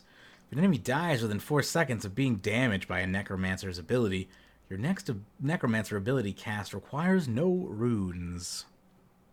So that is all of the abilities so far. Sorry, no that problem. was. I don't know how to turn the volume off on my phone yet. I shoved it under the blankets, and I should have just hit mute on the thing. But I'm That's sitting here now. I turn this thing off. It's all good. I got to it in time. I figured it out. Anyway, so if you would like, anyone have any comments before I move along, or would we like to just keep talking? Because that was just a bunch of abilities. They all sound pretty sweet. I can imagine how much balancing that would. I'm very questionable about his balance. Like, I think the artwork for it is actually well done. Like, it looks very much like an in-game asset. I was like, are these stolen or did he make these? This is cool. Oh, that's I think where Pyrn was questioning. Like, is this real? Did Pyrn?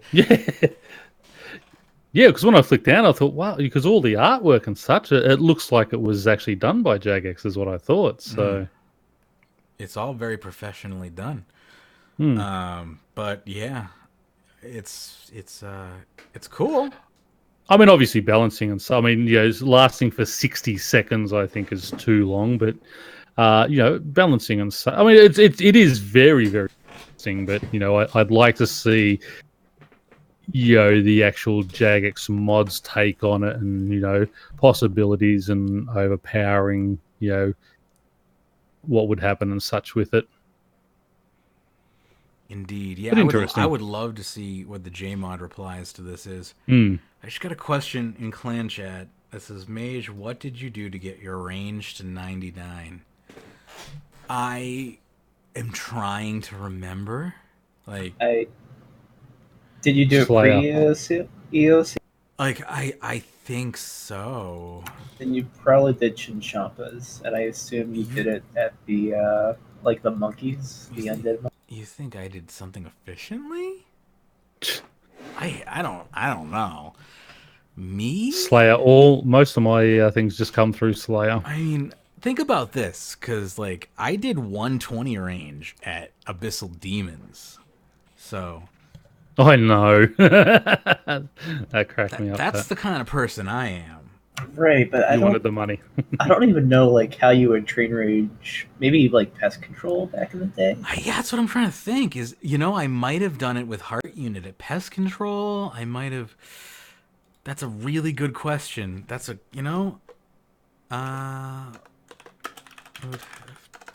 I guess it's just a matter of like if it is it relevant for him because like Yeah. Yeah. Anything we did is their way out now. Like Just go fight out the Yanceys. I was gonna say, oh god, I put it in the wrong chat. I was saying,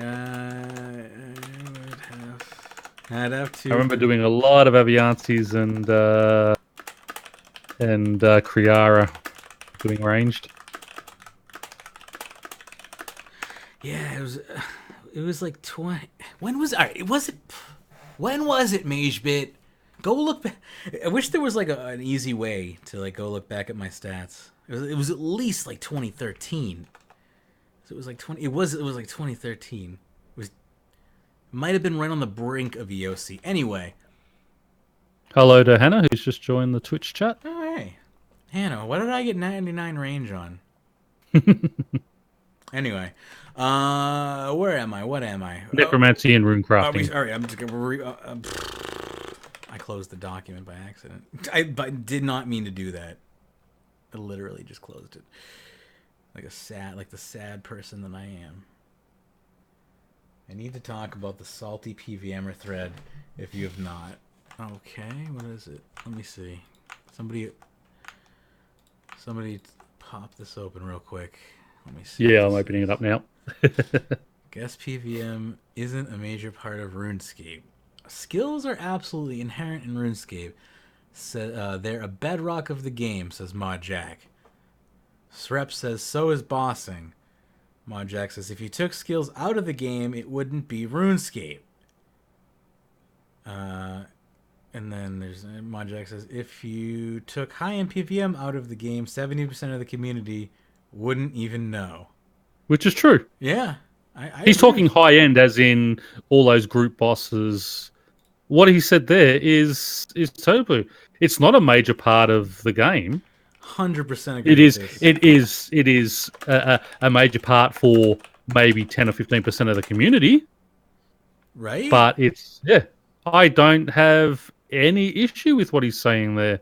I think he's. I mean, we saw it. We saw a poll that 45% of the player, 55% of the players had never been to a boss before, and 70% of the player base want mobile for skilling. Like it's not that people hate PVM. It's just that PVM is a niche audience. That's all. Right. This guy's probably complaining to Modjack, saying that you don't need to worry about skills. They're not part of the game. We don't really need them and all that. So he's saying they're absolutely. I love how they just cut out that one little section. Yeah, very cherry picked. Very very cherry picked. Yes. That's very. And he's totally right. If you took skills out of the game, it wouldn't be RS, because RS for its skills is why it's If you stripped RuneScape down to only combat skills, it would be the action RPG that they're developing right now. Exactly, pretty much. And that's not RuneScape. But yeah. Let me Salty Pvmer interjection. That's pretty cool. Yeah, that is very sad that Modjack was probably cherry picked right there and taken out of context, but that happens to Modjack, I feel like, quite often. And I just put the stream marker in right now, so if you missed that, you just rewind like 30 seconds. Go ahead. I feel like we're gonna see this like this whole weekend on Reddit now. Oh, more than likely. Like I hate when I see stuff like this because it's so like blown out of proportion. I feel bad for him though, because he's the only mod who is willing to like real talk stuff like that and like defend skilling brutally.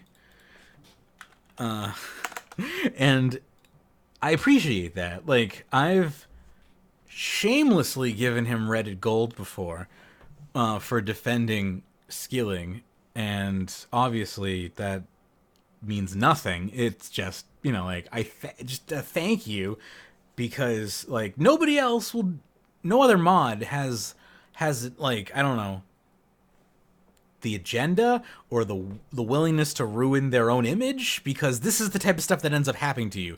Images like this get posted to the forum, and you have to have really thick skin, and he seems to either have that or or we're gonna that poor guy is gonna have a breakdown eventually. But I think he's one. I think he might just be one of those people who just doesn't care what people think about him, and I envy that. And I just want to. I'm just scanning down to some of these comments, and one by that Mark Antony guy who we had on earlier. One of his posts was complaining about the quest cape. That's how effing dumb that Jmod is. Can't think 2 seconds into the future. If you take out bosses, it isn't inherently RS either. Skill is supply PVMers. Who the F is going to buy the food potions if there's no bosses? Skilling and PVM go hand in hand, and just because some people choose not to PVM doesn't make it any less relevant. Now, again, taking it entirely out of context, he said they were talking high level PVM, as in there's his thing. If you took out high end PVM, that's his words there, not PVM, high end PVM. Yep. So the game would certainly still survive. It wouldn't be as popular, but it would certainly still, be able to certainly survive. Consumes. Yeah, you got Slayer, you got basic bosses, you know. Yeah, no, the game would be fine without high level PVM. It would just be way less popular than it is right now. Like, I'm pretty sure the most popular boss right now is Vindicta. Like he's not counting that. He's counting things like AOD and yeah. Read Mudjack's reply. Oh, he's got a reply in there somewhere. Yeah, I'm looking down to see if there's any replies. Hang on. Yeah, let's see. There he is. Luckily, no one is planning to remove PVM, is what he says. There's another one, I believe he says as well. Oh, sorry. Yeah, that's the one I just read out. That was his reply. Was luckily no one is planning to remove PVM. Mm-hmm.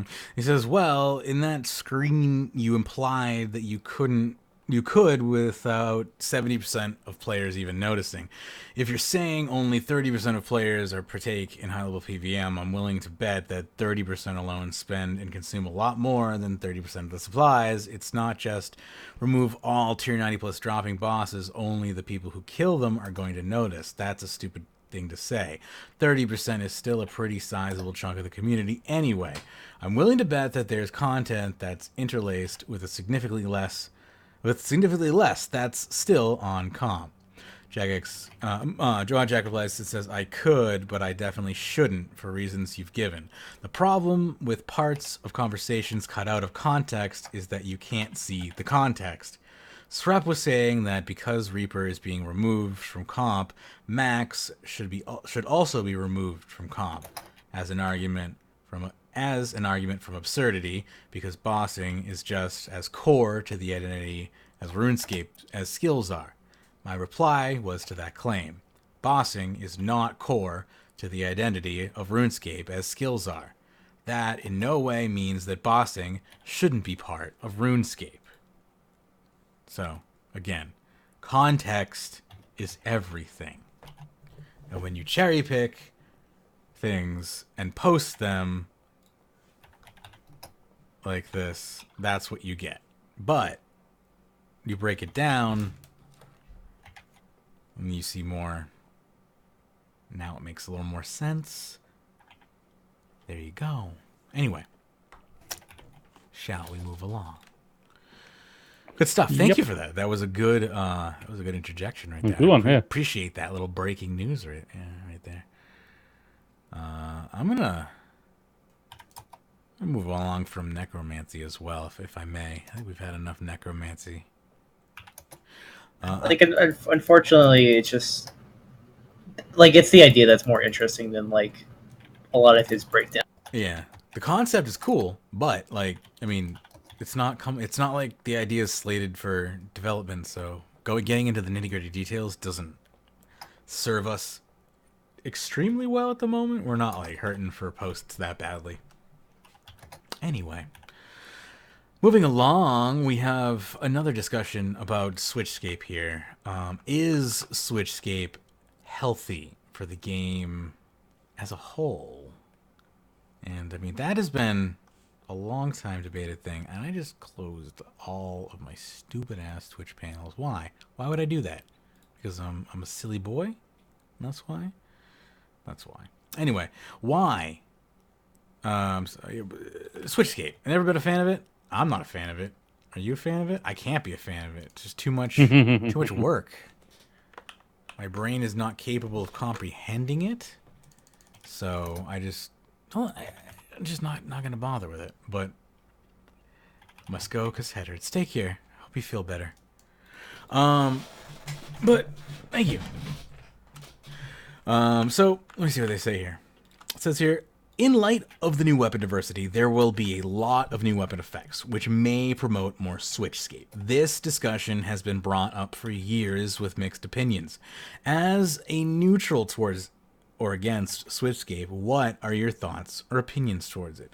So again, yes, with all the new possible weapon additions, what's going to happen as far as every time you're switching between all these new passive effects? You know, what is to stop you from, you know, gaining all of these abilities and whatnot? Personally, it's just not for me. If you're willing to fill your inventory up with swords and maces and whatever, like, go for it. And that is, again, one of the things that the high-end PVMs say, oh, but, you know, the reason we should get, you know, our 20 million, 30 million, 40 million a boss is because, you know, if we die, it's going to cost us, you know, $6, $7, $8 million to get our stuff back because we've got to carry all this gear. You don't have to carry all that gear. You can still do those without all the switching. You choose to carry all that because it gets quicker kills for you, which increases your GP per hour, but it also, you know, makes it riskier for you because you don't have your foods and potions as much as, you know, as you can. You know, so this whole, I mean, Switchscape, I don't think should be a necessary thing unless it's maybe, you know, switching between two weapons perhaps, but these ones where you take you take your staff and then your two-handed weapons and then a shield and all these different things to do, and you're risking all that high stuff. That's just going beyond what I think RuneScape and what sort of EOC was initially all about. I think, like, for the design right now for the weapon beta, like, there is some Switchscape potential with, like, how knives are designed and how spears are designed, which, like, it's adding more to, like almost more, you know, optimization for players, which I won't say is a bad thing, but it gets to the point where it's a bit ridiculous. Like, I think for optimal, like, rings right now, you need to switch between 4. Like, I think that's a bit ridiculous. That's 4 Super Sarah brews you can't have now. Because you need, like, Ring of Vigor, Ring of Asylum, Ring of Death, and then you need your Ring of Luck of the Dwarves for, like, the kill. See, I don't ever wear the Luck of the Dwarves. That's the only thing I wear. Same. That's all I got time for. Yep. That's all I remember.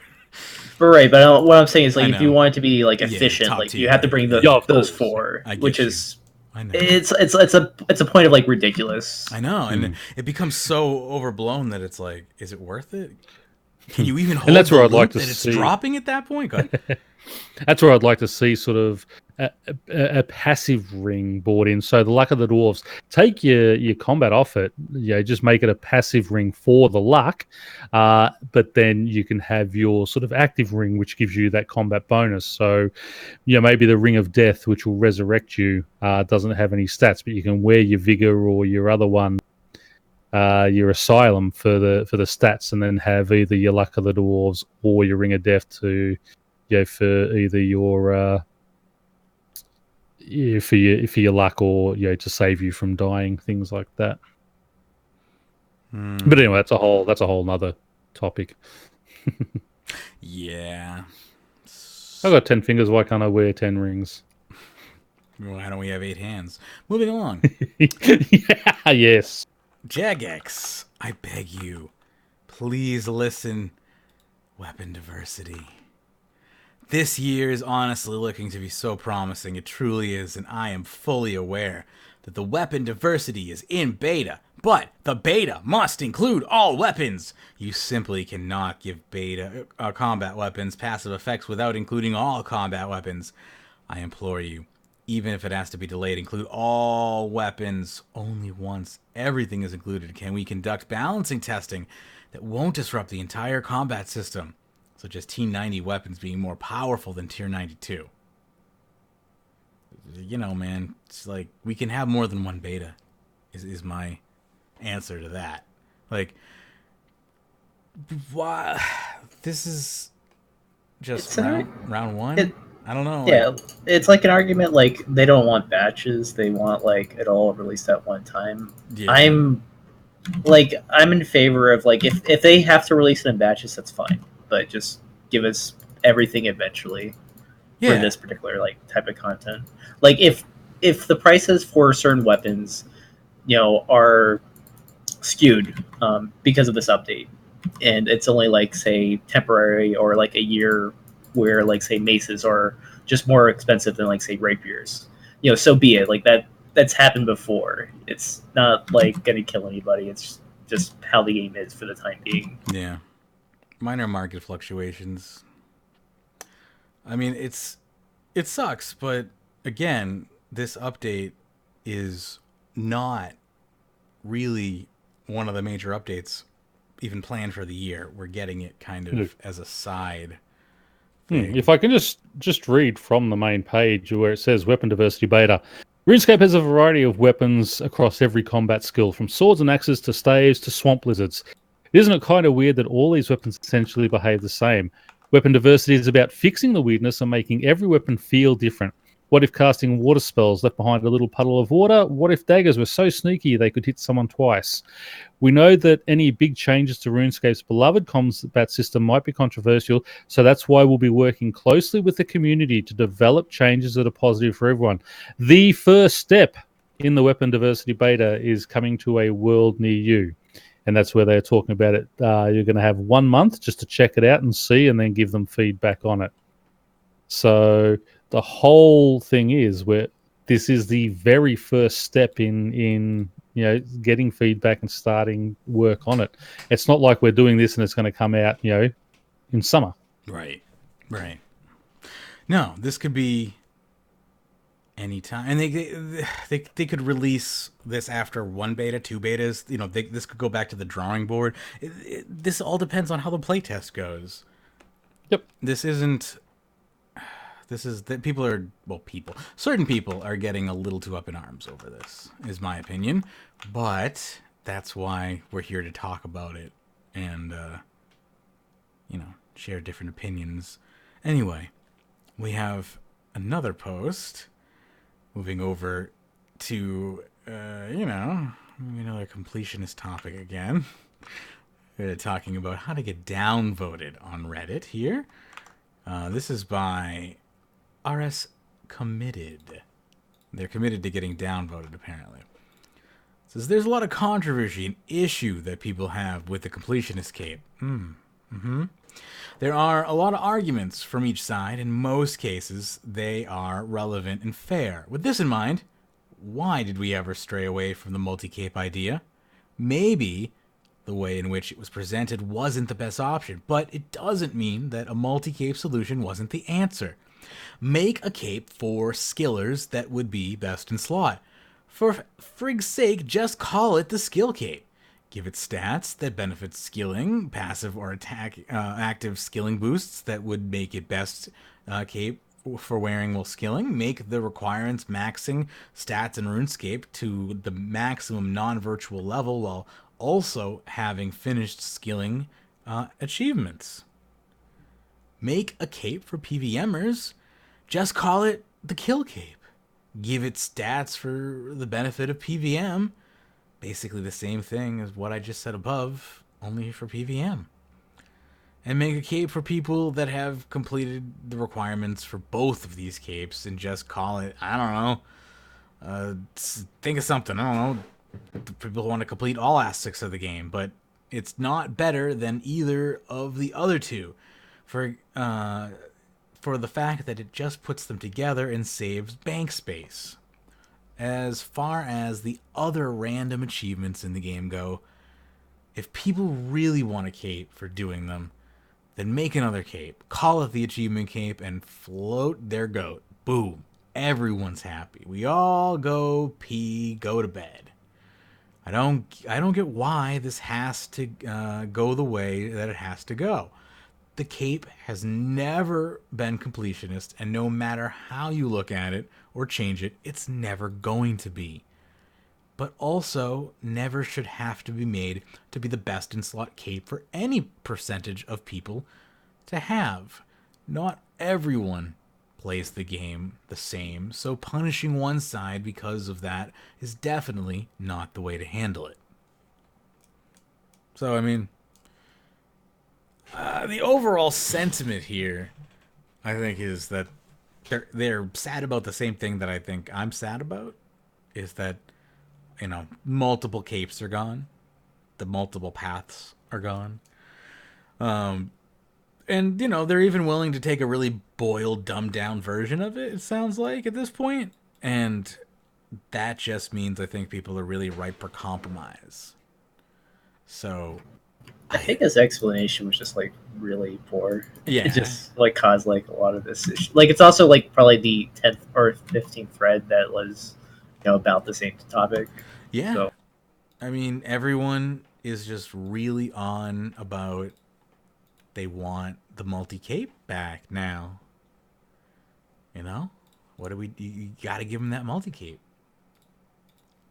And the people that said, do we really need this update, or why are we getting this update, are, like, completely silent at this point. It's, like, very... I am fighting with Dashlane to try and log in at the moment to these rants threads. So if Pyrn wants to pick up the next thread. What's it called? So the first one is Support Linux. Thank you. By Killbots 2012. Who says, not sure if you guys are paying attention to a Windows market share, but it has been taking a hit the last few years as people are going to other options. It would be nice you would at least create a .deb file so people using Ubuntu or other Debian distros will be able to download a client without having to go through the hassle of building their own version to work on Linux.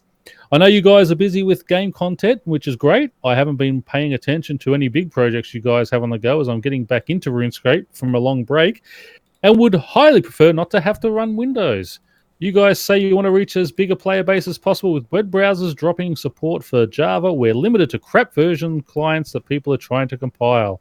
I appreciate that people are working on it from within the Linux community, but I don't think it should be the player base to do 100% of the work. You guys could help out a lot more than you have been from what I have been seeing on the forums.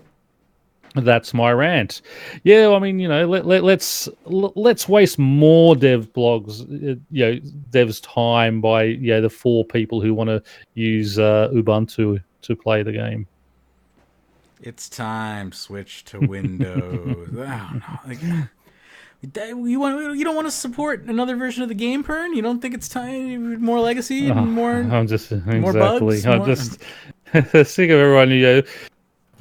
I'm sorry. Why don't they put a server in my backyard so I can play a lot faster and never have a log out or anything like that? Oh, then we'll finally have a running Australian server. Good. Exactly. Like, I don't blame him for this post. Like, there's some issues with even UI scaling. Like, we still don't support 4K and such. Yeah. But it's hell just yeah, it sucks. I can't blame him for wanting to be able to play on his native client. It's just we Jagex just isn't the type of company to do this type of thing. No. Well, we barely support our current Mac client. It still has game crashing bugs at Telos. Come on. I know. Yeah, they can barely. I mean, Mac is barely supported, as you said, and Linux is not known for gaming. Forget Mac, which is barely known for gaming. You want to get Linux on board. Yeah, I mean, Thieves has just bought himself a brand new computer and Apple, and still can't run ultra high D graphics on it. Even though it's I think it was one of the top of the line. I thought he said with everything in it on the Mac OS. Because it's not designed for gaming. I mean, so Linux is not really designed for gaming. And just reading down, someone Pingukula said someone's already done one that runs quite well. install the NXT client for Linux, is get the Flatpak, and there's a Linux support thing there. So anyone who does want to run Linux, head over to that, and you can have a look there. But I threw that one in because I know nothing about that type of thing. Linux to me, I used to work with some computer people, and they were all about the Linux because you write your own stuff and do your own programming and everything a lot easier on that to run. But that's why they use that. Everything's they did faster most of their on other Linux, stuff. but you got to know how to do everything Exactly. yourself. And that's what I mean. There'd be 4 people in the community, I think, who would be using the Linux. Yeah, I don't think there's never been enough support for them to really support Linux. Because, they've always had minor Linux support. It's just been tiny. There's never been a huge audience for it.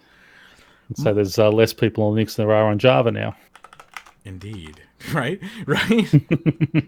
Poor Java client.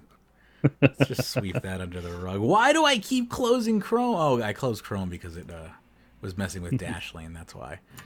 I was like, I don't know. Linux is just—it's such a weird platform. Like, it does have a market share. Like, it's small, but it's hard to find corporate support for anything Linux now. Oh yeah, unless it's like a server. Unless I don't know. Well, when was the last time I worked in the freaking enterprise server? Shut up, Magebit. All right. Next up, my name was revoked by Jagex. By Lost Origins. What a fitting name to replace your name with, though. I like it. After playing the game since 2001 and spending countless funds on membership, I come back to play old school RuneScape only to find my name must be changed and my username is unavailable. Wow. How rough.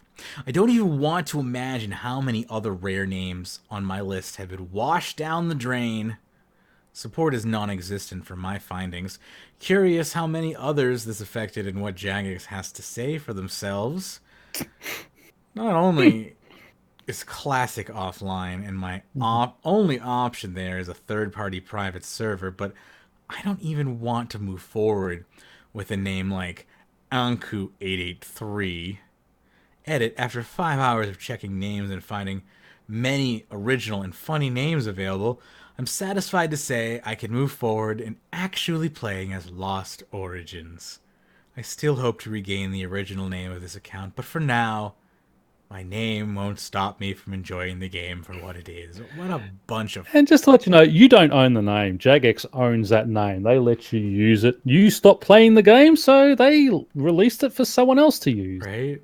It's like you're sitting on the bus and like you get up. I've been sitting on this seat for like an hour. And then you get up and walk off the bus to go get like a drink or something. And somebody takes your seat and you come back and you're like, I was sitting there for an hour. How dare that seat be taken? Like, no. You don't, like, just because you were sitting there for an extended period of time doesn't make it yours forever. Unfortunately, I mean, if that's how squatters like rights worked, I would just be like owning really awesome property and stuff. But anyway, you gotta fight for your right to own your name. You gotta log in once in a while. Care about your account a little more. Anyway, that's right. And I mean, the other thing is, they do send emails out because, oh well, I never had that account. Well, again, that's not Jagex's fault. I'll try and contact you to let you know. If you don't have anything there, well, tough. Yeah, you have the opportunity. June's month ahead has just been released. What a great feature is that, right? That's pretty cool. I know. Most of us. Shut up, Shawnee. I need you to talk, but not right this. Let me. I'm gonna bring it up on screen. We'll have Shawnee give us a wonderful month ahead here. I'll let him talk. We can all listen to this in 1 second here. Let me just do a smart screen capture here. I said a smart... Oh. There we go. I was doing a dumb. I do a dumb occasionally. We're doing this at ultra wide. Here we go. Most of us are currently fixated on the mysteries awaiting us in the land out of time. But in the meantime, there's plenty happening in mainland Gielinor. June brings with it the anticipated Comcape rework, while those who prefer to fight rather than pose will want to check out the Weapon Diversity Beta. Also on the way is the perfect opportunity to grab discounted membership with the summer special offer. Plus, if we're sailing off to a new land in July, then we're probably going to need to build a new boat to get us there, right?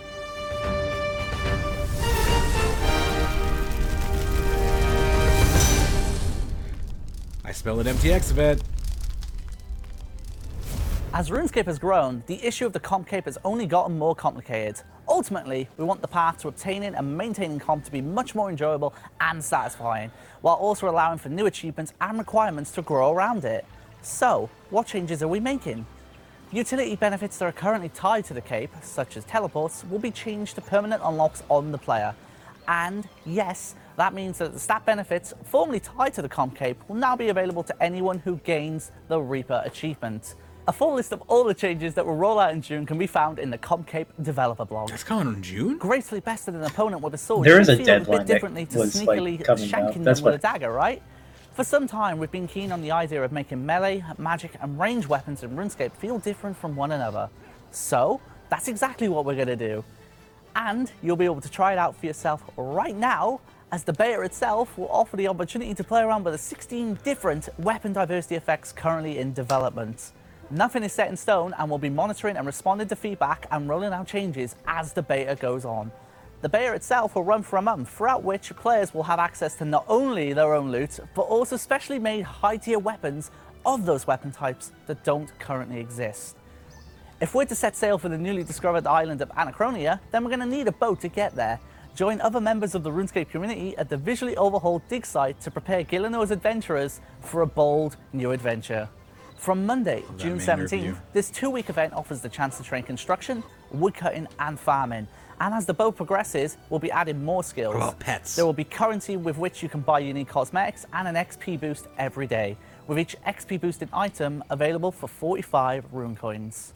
And why not have a quick chat with Mr. Mordo for a cheeky extra task?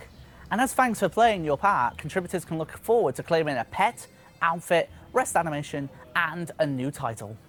The sun is finally out, so that must mean it's time for the Summer Special membership offer. From June 10th until August the 4th, players can grab 3 months of RuneScape membership for the price of 2.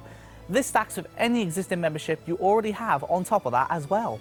As well as full access to an exciting summer of content, buyers will also get a brand new outfit for their troubles, the Dragon King armor. Elf ears have been frequently requested by players over the years, and we're pleased to announce that we in fact have 5 different types heading to Solomon General Store on June 24th. All of the ears will come in a single pack and have been made to look as realistic as possible to meet all of your cosplay requirements. And tickets for RuneFest 2019 are officially on sale. The event itself kicks off on the evening October 4th and runs through October 5th. Once again, we're heading to the Farnborough International Exhibition and Conference Centre, just outside London in the UK. So make sure you save the date to make sure you're a part of the world's greatest RuneScape fan gathering. And, lest you forget, Gilino's big new explorable island, the Land Out of Time, will be arriving in July. And we can't wait for you to explore this vast new continent, taking on ancient beasts in Big Game Hunter, navigating the island-wide agility course, building a base camp, and confronting a wide range of new Slayer creatures. And why not have a quick chat with Mr. Morda? I need pronunciation, someone here. How do I... Mordo. Thank you. Damn bloody names. I'm going to just go with that, and then I'll probably get chastised for it, as is the way it is. All right. Yeah, go for it. Shawnee and his names. I love it. I love it. I love it. So we just got the, what was it, the month ahead for June? Yep. That was awesome. So first of all, Comp Cape. Yeah, that was unexpected. Yeah. Yeah, like I also was trying to say, Good, yeah. there's definitely like a deadline issue. Like this is what it became. It's kind of like sad to see, I think. Right. Yeah. And that I didn't expect that to just right into the game. Wow. No. Huh. Sort of makes sense why they've had to do it the way they've done it now. Right. Yeah. Okay. They took too long trying to get. Yeah, they were fighting over the design for too long, huh? Hmm. Huh. Okay. And so it was like almost like you could just go. You have to go with Plan C now. Fuck it, you Yep. guys. You Sounds like it. yeah. We got to go with the truncated plan because you took too long. Basically, what would happen when I would be like, I can fix this computer. I can. No, just wipe it, Magebit. Give it back to the client. Restore it to No, I can fix the operating system. Just give me 7 days. I can rebuild it. DLL by DLL. It'll cost $700 of the company's time. Like, no, just wipe the computer and start from scratch. It's cheaper, more efficient. The customer will hate us, but, you know, the company is all we care about. We don't care about the customer, remember? Anyway, we got a little glimpse there at the explorable island, though. Yeah, and I was excited to hear new Slayer creatures. Hopefully, 100 plus levels. Yeah. You know, to fill out that level. You know, I don't want to see any more lower level ones. I want them all plus now. So hopefully, we'll get some nice new Slayer creatures in that area. This is good. I was gonna say it's been like over a year and a half since we got new Slayer creatures. Yeah. Yep.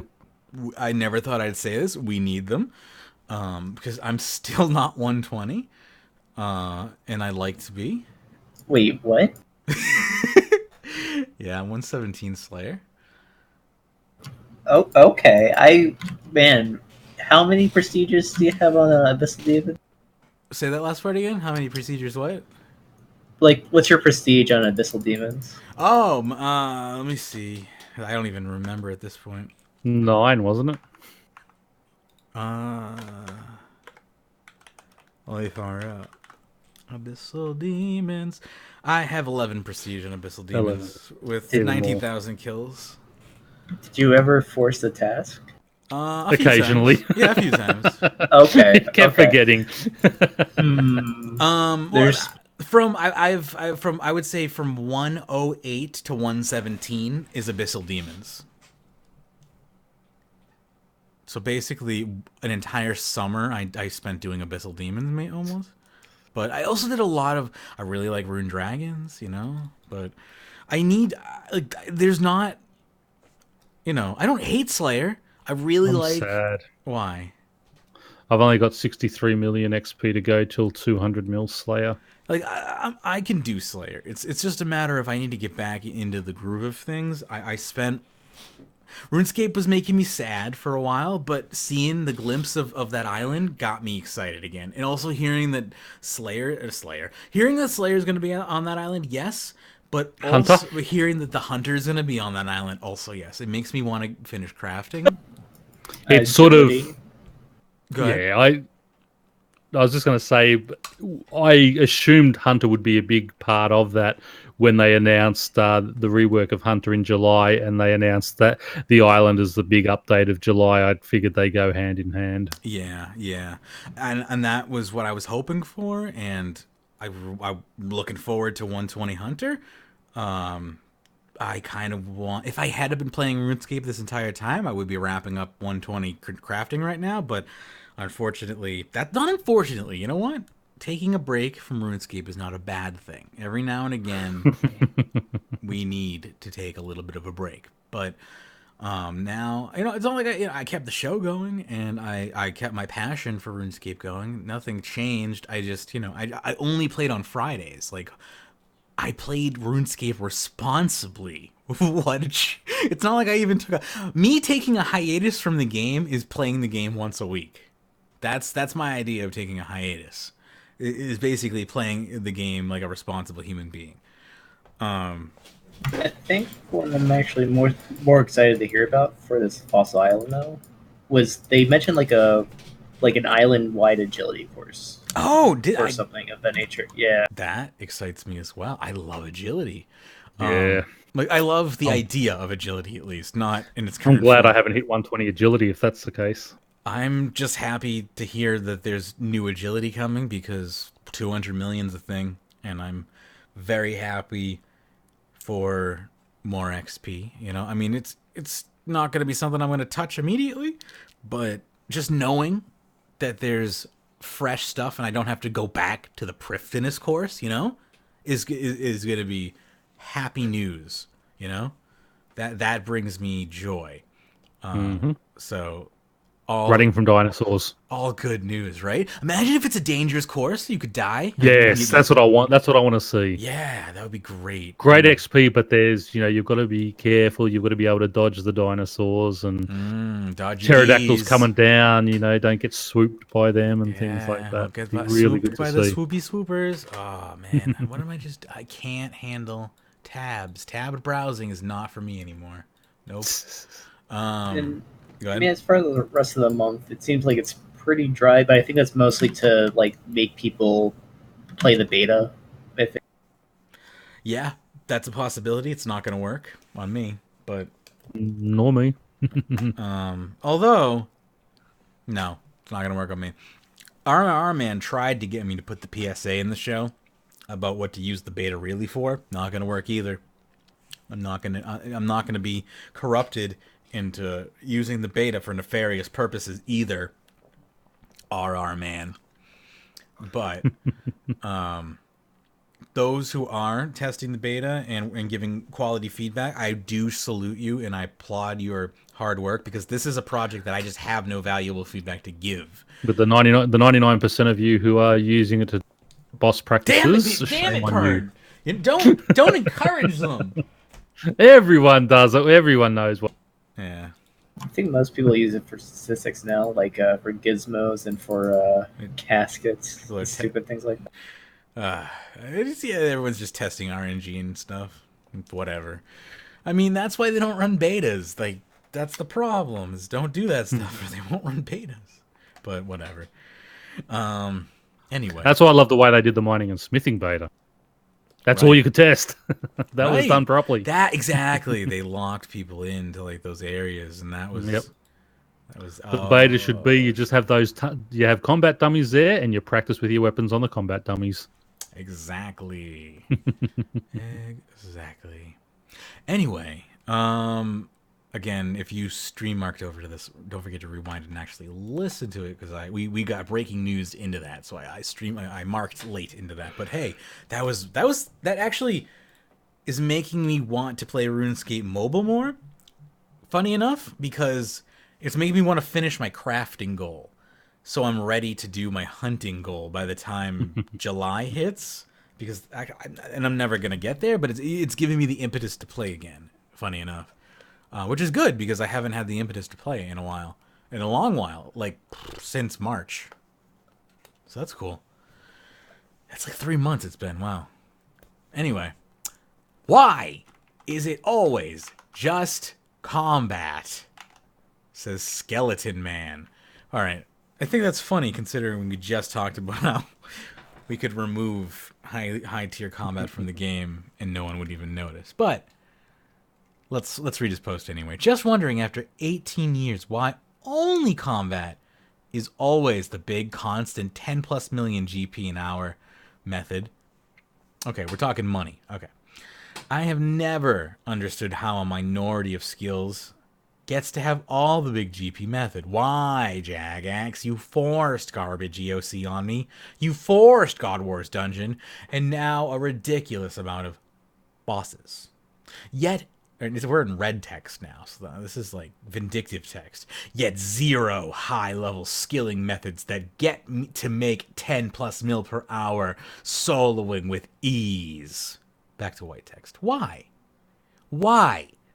I once again be forced to combat only if I want to make 10+ mil an hour with while soloing, like some many to get to with combat. Am I reading that badly? Hang on. No, he's written it badly. Okay. Why not just remove all skills but combat and rename the game to Combatscape? And we got the simple answer. I mean, the reason combat does make that money is because it's risk versus reward. There is a chance of dying. And when he says easy soloing, the 10 million plus bosses, they're not easy soloing. You do have to concentrate and sort of have a bit of skill to do it. I want to see some AFK Telos streams. Where are they? Show me them. Yeah, that's right. Yeah. I mean, you also David does them. Yeah. You also have skills like runecrafting and farming that still make you like 8 mil per hour. Like, Not AFK. That's right. And those are not AFK. Well, I mean, divination still makes 3 or 4 mil an hour. I mean, I know it's not 10 mil, but when it is true AFK, where you click every fight, you can go make a coffee, come back and go, and things like that. You know, the bosses that do that are the same type of thing. I mean, yes, I could, I could fight Kree and go and make a coffee, or go and do a load of washing, come back, and be ready for the next one with no hassle at all. But still, he was only like your 3, biggest 4 foe is the mil an hour. logout timer. Right? Exactly, that's exactly right. Yeah, but yeah, no, and I get where he's coming from in those instances. But you know, those are designed specifically for ease in mind. You know, for high level players to farm. But those higher tier things have really high skill requirements, and that's why they're 10+ million. An hour, and things that are on the skilling side that are 10+ million an hour, yes, they are few and far between. In fact, literally, the only thing I could think of is runecrafting. Like, I can't think of another thing off the top of my head. Nose Digger, down the bottom says, is this a convoluted and rather ineffectual attempt at asking for a skilling boss? Skeleton Man says, not convoluted at all, unless perhaps English is not your first language. Well, the way you typed up there, I would doubt English was your first language. But anyway, sometimes there is a very good skilling boss design on Reddit if people want to go and have a look at it. There's a very good skilling boss design in my Dropbox, honestly. Yeah, that's it. Yeah. I'm going to actually, You need to relabel hire, that and put it back out. hire I need to buy one of those. What was it? The platinum. Yeah, buy some Reddit Platinum. I'll hook you up. I'll start advertising on Facebook and stuff. I don't advertise on Reddit; it's too expensive. They make you buy like $300 of advertisement at once. Yeah. Facebook lets you buy. No. $30. What I need to do is title it properly, and I was told, Monday about 7 p.m. my time is the best time to post on Reddit. Ah, okay, that's interesting. Yes, so I've got to remember to do that and just title it properly, and skilling boss suggestion rather than just the title that I actually had on it. And no, away we go. You have the title like it's super memey or no one's going to open it. Yeah, exactly. Anyway, what do we got? Oh, God, another one. I'm signed. How do I swear to gosh, I signed in and it signed me out? Why? I can sign in, though. It's actually got my info in this time. So that's good. Sometimes it does, sometimes it doesn't. Oh, that's because this is just combat one again. So anyway, my brother's account got banned. Is that where we're at? Is that the next one? Yes. Okay, cool. All right, my brother's. I love this. Is it really your brother's account? That's always the funny thing. Is like, is it? Yeah, it is, because he was botting on his brother's account and it got banned. Now he's trying to get his brother unbanned. So, as my name suggests, I'm not mad, bro. My brother, however, is quite upset as he tried logging into his RuneScape account to actually start playing for the summer, and to his surprise found his account to be permanently banned from macroing as of June 3rd. The weird thing is, neither of us use macros, and we only got on his account once about 2 weeks ago to do a bit of range training at ogres with a cannon. I mean, that's a bannable offense right there. I even put an authenticator on his account the day we were playing and explained to him how helpful it is in preventing you from being hacked. It was a fun day, and we were having quite a bit of fun playing together, again, on old school RuneScape, as we love, again, another bannable offense, as we were playing just during the summertime almost every year. This is quite a wholesome story so far. I think they might have hired Unban service. This account's name was Lil Peg. Could I possibly have a mod send me a more in-depth explanation for their reasoning in banning him, so I can update my ban signatures? He showed me the message sent with his permanent ban status, and I honestly couldn't understand what was going on, and the fully open evidence message actually made the matter all the more confusing. To be honest, I feel as if a mistake was made in the sentencing of his account by a moderator and mistaking him for somebody else, but we don't know. Mistaken identity. Yeah. That guy's running. Officer. It must be him. Officer, this is just a simple mistake. This is just a simple case of mistaken identity. But I don't know. Somebody was truly hacked into his account for some malicious purpose, and all he asks of me is to find out if anything more can be done, if the details for the action or of his sadness and utter disappointment for losing this account are, in my eyes, justified. If nothing can be done and his account is gone, spelled GAWN, well, then LMAO, guess he's making another one. Wow, that got really lighthearted all of a sudden. Like, what the fuck? But he's family, and I know he hasn't been playing, nor have I seen his account actually online, so I figured I'd ask for him. Yours truly, not mad, bro. Why? Like, that's so weird. Two things. If he had been hacked and it, if he has been hacked and it wasn't macroed, or it wasn't him, they'll unban you. But it's like, my brother would never do that, officer. No, he wouldn't. Sure. No. I know him so well. Exactly. Flawless. He's flawless. This is Innocent before the eyes of God. Go ahead. This is why I wish Jagex had like a chat system for their support, or like a call center or something like that. Just so I don't like see this on Reddit. It's like so the same story. Or this is why I wish I worked for Reddit or the forums or Jagex support, so I could just have a feed of this directly into the show, and just I would censor it all as far as I'd anonymize it all. But I love this stuff.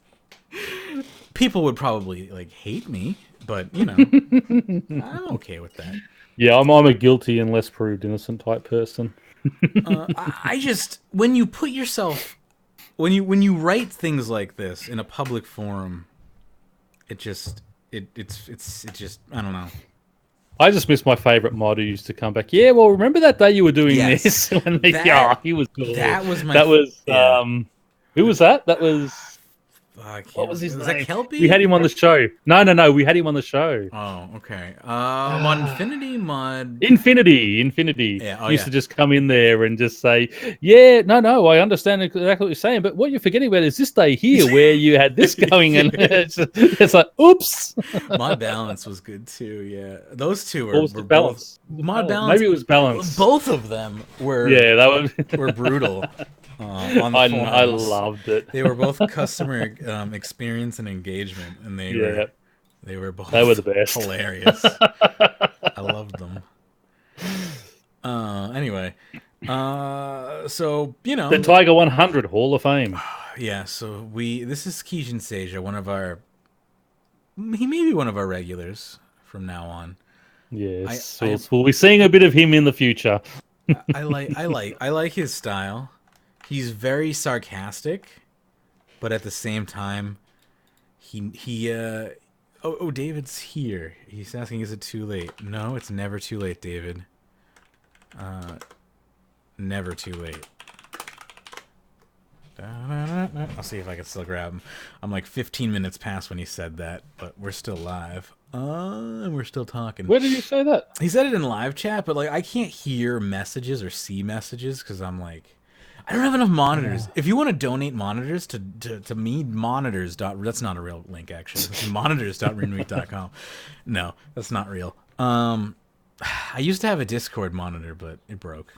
And because I had general chat open, so... we have live chat. We have too many chats, but we have a live chat for when we're on air. I should have had that open because I would have seen it. Oh, do I have this room muted? No, I don't. It's supposed to my mouse is supposed to vibrate when I get a message, but it only vibrates when I get a PM message. So I guess it also supposed to vibrate if you at me, but he didn't at me, so that didn't work. Anyway, because that's the only way I can really know if anyone's talking to me while I'm streaming is if you at me or PM me, and then my mouse vibrates. It's pretty cool. Otherwise, sounds will go off and that disrupts the stream. But anyway, I'll try to stretch and see if David does manage to show up. If not, no big deal. It's not the end of the world. We still had a really good show, and if he, if I can do a special with him, I will. I'll do a little like combat diversity special. Which that might be even better that way too, because you can just concentrate on the one thing and really get in depth on it with him. Yep. That's also a possibility. I'm totally available for that because I also need to interview him. So,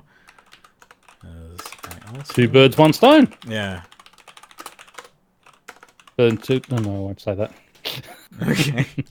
So here, I was about to say something else, then I realised no, we're in the proper show, not pre-show. I just here's a little. I'll divert here. I have level 113 crafting. How's that? There we go.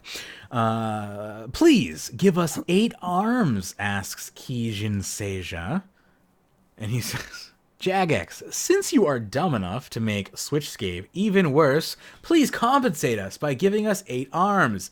This solution would allow us to wield all weapon types, dual-wield maces, swords, scimitars, spears, and two-handed swords, without worrying about which to switch or choose from. Just keep their ability damage the same, but we benefit from all their effects. P.S. This is to prepare for the weapon diversity and my feedback from the beta. Technically, one thing he would need, though, is 9 hands, because it's a two-handed sword. So he needs to work on his math. That's it. Tiger. And David has just popped into the chat. Hey, cool. Oh, and he left. Oh, and he left the chat. He's back. Hey, David. What's up, buddy? Let's see. Anyway, I will continue on here. So yes, so 9 hands apparently. I mean, listen, our Tiger 100 Hall of Fame members were never. He might be having audio problems. Our Tiger 100 Hall of Fame members were never lauded for their ability to do math. Or their high IQs. No. I mean, to get it over 100 is actually probably about, like, they're pushing it. Yeah. Double digits, Well, we honestly. wait for Dave. Is David there now? I'm seeing some... Yeah, hey, what's up? Hey, how you doing? Pretty good. Just woke up a little later than I'd been waking up for some reason. No, I hear you. Me too. Summer, I think, is doing it to me, but I also might just be depressed. Could be a little both. I don't know. I've been staying up later. So. Gotcha. How you doing? Yeah, I've been. I'm doing all right. I hurt my foot pretty badly recently, and I'm having surgery on Monday. So hopefully that'll go well. I hope so. Yeah. Good luck with that. Yeah, I dropped. I dropped this like 600-pound steel safe right around my big toe area, and kind of crushed my toe to like little bits. Oh God, that sounds horrible. Oh, yeah. Jesus. Yeah. That is. Oh. And I guess the big toe's pretty important to walking and stuff. Oh, so definitely. I have Keep your balance. the tendon in the left toe of my big foot is severed, so I 100% know what you mean. When I was it probably about 16? I took a beer bottle, smashed it over my head into a billion pieces, and then proceeded to barefoot walk over the glass, severed the tendon in my foot. Had to go to the hospital. That's scary. Yeah. And I can't move them. I've actually, the miracle of the body, I've regained some movement of it, but yeah, balance is a big thing in your big toe. So I get you. Yeah. Anyway, welcome. I thank you for taking the time to join us on the show despite your injuries. I appreciate it. We are in the midst of combat diversity beta, which means, once again, Jagex is mixing things up in the realm of combat. So you are the person, you're my go-to as far as these types of things. So what's to know? What do you know?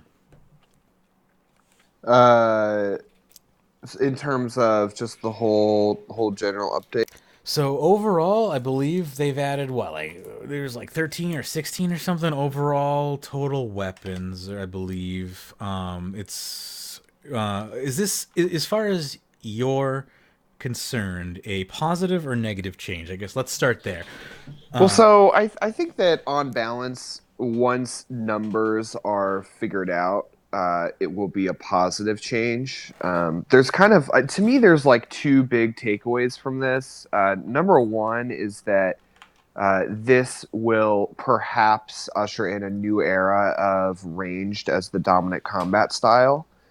If everything goes in as is, assuming, with all the sort of buffs that range has been getting, it started with the Backermental bolts, and then the Saren Godbow spec turned into, basically they just made it Dragon Claws circa 2010. Like, I don't know if you remember the old D-Claws days of them just being disgusting, but basically that's could what not the afford SGB... them back in those days. I yearned for them, but I never owned a pair because they were just disgusting. You'd watch them, you go into pest control and you just watch the people with the D-Claws just unload. Yeah, and that's basically what the SGB is now for bossing. And then the Eldritch Crossbow special attack is so good in some areas that it's like reducing kill times by 30%. So if these buffs go in, I mean the additional basics for free, the sort of, I mean, it's kind of funny that basically they're going to make it so ranged is really powerful if you're standing in melee distance, but for the most part, for most bossing encounters, you could stand in melee distance anyways, and it wouldn't be that big of a deal. So I do want to make one defense with short bows. The fact that they are short and they are bows, their tensile strength versus what they're firing makes sense that if you want to do more damage, you're gonna need to be closer up if you have a shorter bow. Like it's similar to how a shotgun works. I'm not medieval saying sense. it's bad. No, yeah. I'm not. I'm just, Yeah, people, I'm not people against just don't. People are just arguing in ignorance in the comments. So, and I'm just arguing openly in an open fashion towards these comments that I'm seeing. Because people are just like, oh, memeing openly towards it. But I just wanted to throw that out there because I think that's what they were trying to model. Because yes, it seems silly, a ranged weapon in combat melee stance or within melee distance. Yes, seems stupid or counterintuitive, but I think that's what they're trying to go for. Yeah, and then the crossbow buff is just like wild, like 2% chance to just do an extra basic ability of the same basic ability. Like, especially if like that's ability is something like is a good basic like snipe or something. Like, imagine just like double snipe. It's so crazy. But yeah, I mean it's a really I think it's going to be a relatively significant buff to range. Magic stays the same for the most part. Like earth spells, maybe if you are going for records, you would switch to earth spells for your stuns, for like after your target is stunned. But that's so niche because a lot of things are immune to stun. And like maybe like Telos, you would switch to earth spells for your racks after the boss is stunned. But that just seems like so much effort. They're basically just like saying, if you want to come close to max DPS in 2019, you better start macroing. That's what a lot of this feels like to me. Which I don't know if that's something that you've heard yet. But macroing has become more and more and more common to the point where I would say we used to talk about in the past where I used to say some high level PVMers were macroing. Now I would say most are, and so I think it's interesting that they're basically adding a bunch of stuff that just lends itself to more macros. So we'll see how the battle goes between macro users and Jagex in terms of them like trying to get rid of it or whatever. Interesting. The only like major comment I would say too about like this combat beta, like range is already like a huge investment to go into. Like it's like about 3 bill to get like the most efficient items right now in comparison. It's more than that because you need the SGB, the Eldritch, and both, and you need at least 2 tier 92s and 2 tier 90s. And you need Yeah, like yeah, and the bolts, which is like 900 each right now, or something ridiculous. Like it's a lot. yeah.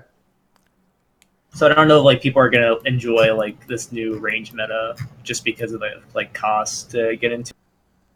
Yeah, I mean, I think it's closer to 4 bill to get best in slot range gear. Although you could probably get away with tier 90s, and you could probably get away with Ascensions and an SGB and an Eldritch crossbow, but I mean, I don't know. It's really expensive. It's a lot more expensive than Magic. And I'm so used to 4-ticking that ranged is actually a lot more challenging for me to use because there's all kinds of like really bizarre timings in ranged where you have to weave in auto attacks at certain places to maintain good damage, but I'm sure I'll get used to it. And then melee is interesting. The weird thing about melee is that it's already really switch heavy because of perks, and I find it interesting, and I'm wondering what your thoughts on this are, that currently Drygore maces will be better than Kopeshes. I saw the memes. And like, yeah, basically like Kopeshes are just like only useful as cosmetic overrides for most content, because even content where you're not 100% accuracy, so that's like Virago, Telos, raids, Nex, I guess. But those are either places where you're not going to melee, or if you are the melee, then you're hammering. And so I'm pretty sure that tier 90 weapons have very close to 100% accuracy at those places anyways. That's niche though, right? That specific area? Sorry, what do you mean? When you're saying over Kopeshes, maces have No, maces are just generally a upgrade. okay. Yeah, maces are just a maces are general upgrade over Kopeshes in any situation. Yes. Yeah. Yeah. So tier 90 over tier 92. Oh, okay. Yeah. Well, then that's so just like a design there's some very one could argue that Kopeshes are slightly better at a place like Virago because you're technically not fully 100% accuracy. But the thing is, you're only using your dual wield for decimate and destroy anyways. And so I don't know. My guess is that maces will become the meta pretty quickly. Like I don't know if you saw Drygore maces have more than doubled in price. Luckily, I have some because I've been soloing KK a lot. Yeah, I saw And those he keeps giving me maces, so I actually have a bunch in my loot tab. Nice. The only Sell thing I them can quickly. say, I can only say it's a short-term problem for the Kopeshes. Like, sure, they don't have like a unique effect now, but who's to say like next time they do an update, like that's going to change it? Like, I see it as like a short-term problem, and like Yeah, me too. Like if Kopeshes are short swords and they gave short swords like a good spec, like maybe that would be good. Yeah, I mean I don't know.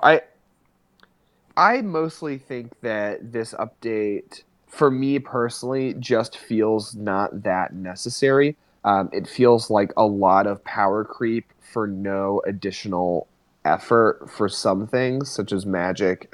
Like the fire spells is just slightly better for no reason. And then with ranged is already they already had it balanced. Like melee is by far the most burst damage. Like mutated barge was totally a game changer. Magic was still the most versatile and generally best style, but rage was right there and extremely competitive with magic already. And so I think that the combat trial is pretty balanced. I don't exactly get the point of a lot of this stuff. I think that it would have been nicer to me instead to focus on bosses that had either weaknesses generally or had certain phases that required you to use a certain style or certain weapon maybe. But I don't know. I mean, to me, maybe this could help like lower level players with smaller cash stacks. But either this is just a free upgrade or it's just Switchscape to the extreme.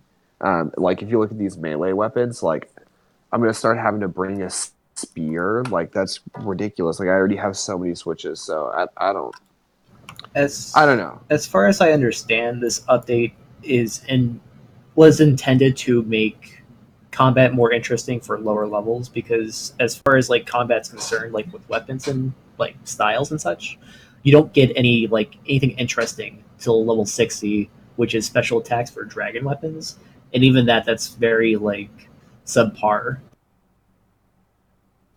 Yeah, I think that I basically think that this if the goal of this update is to make lower level combat interesting and to make ranged and to dethrone magic as the best style, I think that this update will succeed in those two things. I think it also adds a lot of complication to a combat system that most of those low level players already feel is overly complex. Do you think that this gives them the opportunity to develop bosses which will be sort of dependent on switching now? So whereas, you can pretty much, I mean, you being elite PVM, you do switching anyway, but for myself, I can still go and do Telos without needing a weapon switch or, that type of thing. But will this give them sort of that next tier of bosses where you're going to have to use weapon switches?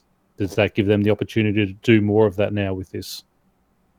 Honestly, I don't imagine that they'll ever release content where you're forced to switch. I think that I do think that it also depends what your definition of forced is, right, Pyrn? So, for example, Select is maybe the best recent example of this. You could do Select very casually in like a duo, for example, and get like 14-minute kills. Because basically the way that the boss works is that if you don't get things done in one cycle, you repeat a full second cycle of those mechanics, which take a long time and add more and more time to your kill. But if you're using max possible gear, best rotations, lots of switching, etc., you're hybriding between magic and melee, or you're camping melee and really good at it, you can get your kills down to like between 8 and 9 minutes. So to me, that I would consider that a forcing me to use weapon switches. So like, to me, like that's a requirement. It already is. So it's not like it's not an option. Like the Dagonoth Kings for me, force switching. Yeah, that's true. The Dagonoth Kings are the one example where you like literally have to switch. God, Yeah. I'm at 5,000 kills and I still haven't gotten a pet. I've got one pet and I'm about 3k kills. Yeah. Yeah, so that's one where you are forced. Yeah. The only other instance I can think of is like Calphite King, where he does the green attack. Like, that's the only other instance where we're like forced to at this point. Okay. Yeah, but maybe we might see a few more like that then. Yeah, I mean, theoretically, you should be skipping the green attack, but yeah, you're right. That sort of forces a specific response or whatever. Yeah, so I don't know. I guess I don't have that much interesting to say. I think this could make combat more interesting. My suspicion is that at the higher levels, this will make combat more tedious, because the thing is, like, switching has gotten so wild. Like, in a lot of places, it's now meta to bring a full mage setup with all of the switches and a full melee setup with all the switches. And so, like, you're already at like 3 slots for food as it is. So I don't know like how much more we could really take in terms of switching. I was kind of making that joke on the show earlier. And with the current design too, like they kind of like make spears like almost a force switch for like a lunging option. I don't know. The design's kind of like in whack right now, I believe. Yeah, I mean, especially at places like if you're meleeing Solak or something, you're 100% accuracy with the tier 88 spear. So it's like I would feel like like I was doing something wrong without it. I mean, I guess I already bring a lunging switch. I have an offhand rapier that I use as a lunging switch, but the fact it works for both bleeds is kind of wild. I don't know. Oh, and it works on blood tendrils as well. That's wow. That is Slaughter. wild. Yeah, it's That's a very ridiculous. I saw slaughter. I didn't know it worked for blood tendrils too. Oh my goodness. yeah, it's an ultimate, like, in terms of strength, like with a spirit. Yeah, I mean that's huge. Yeah, I mean, I don't know. This is like that's a big change too. So yeah, what are y'all's takeaways so far? Do you think that it's like a good direction to go in? I like tend to think that I'm always a bigger fan of whenever they combat changes that they make are focused on things like abilities, like new abilities. I think are really fun. Um, and then the other thing is like there's a lot of current things about combat and weapons that just aren't working. Like the Eldritch crossbow is still not working the way it's supposed to in a lot of places. Like I kind of wish that they would just focus more on patching the existing stuff than launch into this what seems like a pretty huge project. But I don't know. I guess they're in a risk-taking mood the last year and a half or so. It seems like they went and took a game jam project and ran with it because of player popularity. That kind of is the narrative that I came up with for this project. Again, I'd like to know how many people really sort of want this thing, though, and as David said, more just fixing the existing problems. I think the design, like the idea is fine, like to make combat more interesting and such, but I think this feels half-assed, and there's a lot of things in the beta, like on launch, that just did not work correctly. That made me like question if this was even ready. Almost nothing worked correctly. It was a joke. I like logged in after 20 minutes. It's like, this is silly. I'm wasting my time. Like maces, for example, were set the fastest or whichever. Like their DPS was way higher than it should have been. Or spells didn't work. Like there's a lot of things that were very, like, just not worth it. And I mean, you beta, but also you'd think those things would be set correctly or what? I don't know. I don't know. I honestly don't know. I'm not really a combat testing type of person. This is not my area of expertise. Like I would say, I would expect the tools that we were given to work properly, and like this to be like a test of like, do you want this or not? Yeah. Or this is like too strong or whichever. Gotcha. Not like, oh, everything is broken. Yeah. Okay. Fair. Yeah, I think they could have waited a week. So basically, I mean, it really feels it wasn't like ready for testing, is what you're saying.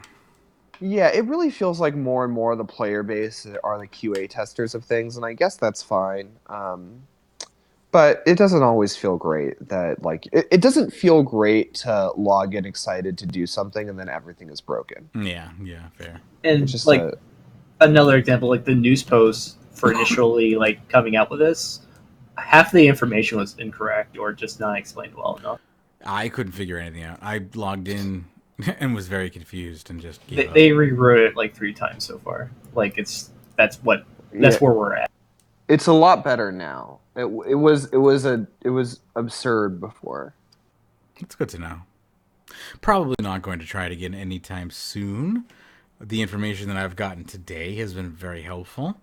I am going to probably wait and see what they do with the feedback that has been given by the players. I'm curious to see if they release this all at once or if they release them piecemeal or at all and wait for another beta and with more weapons.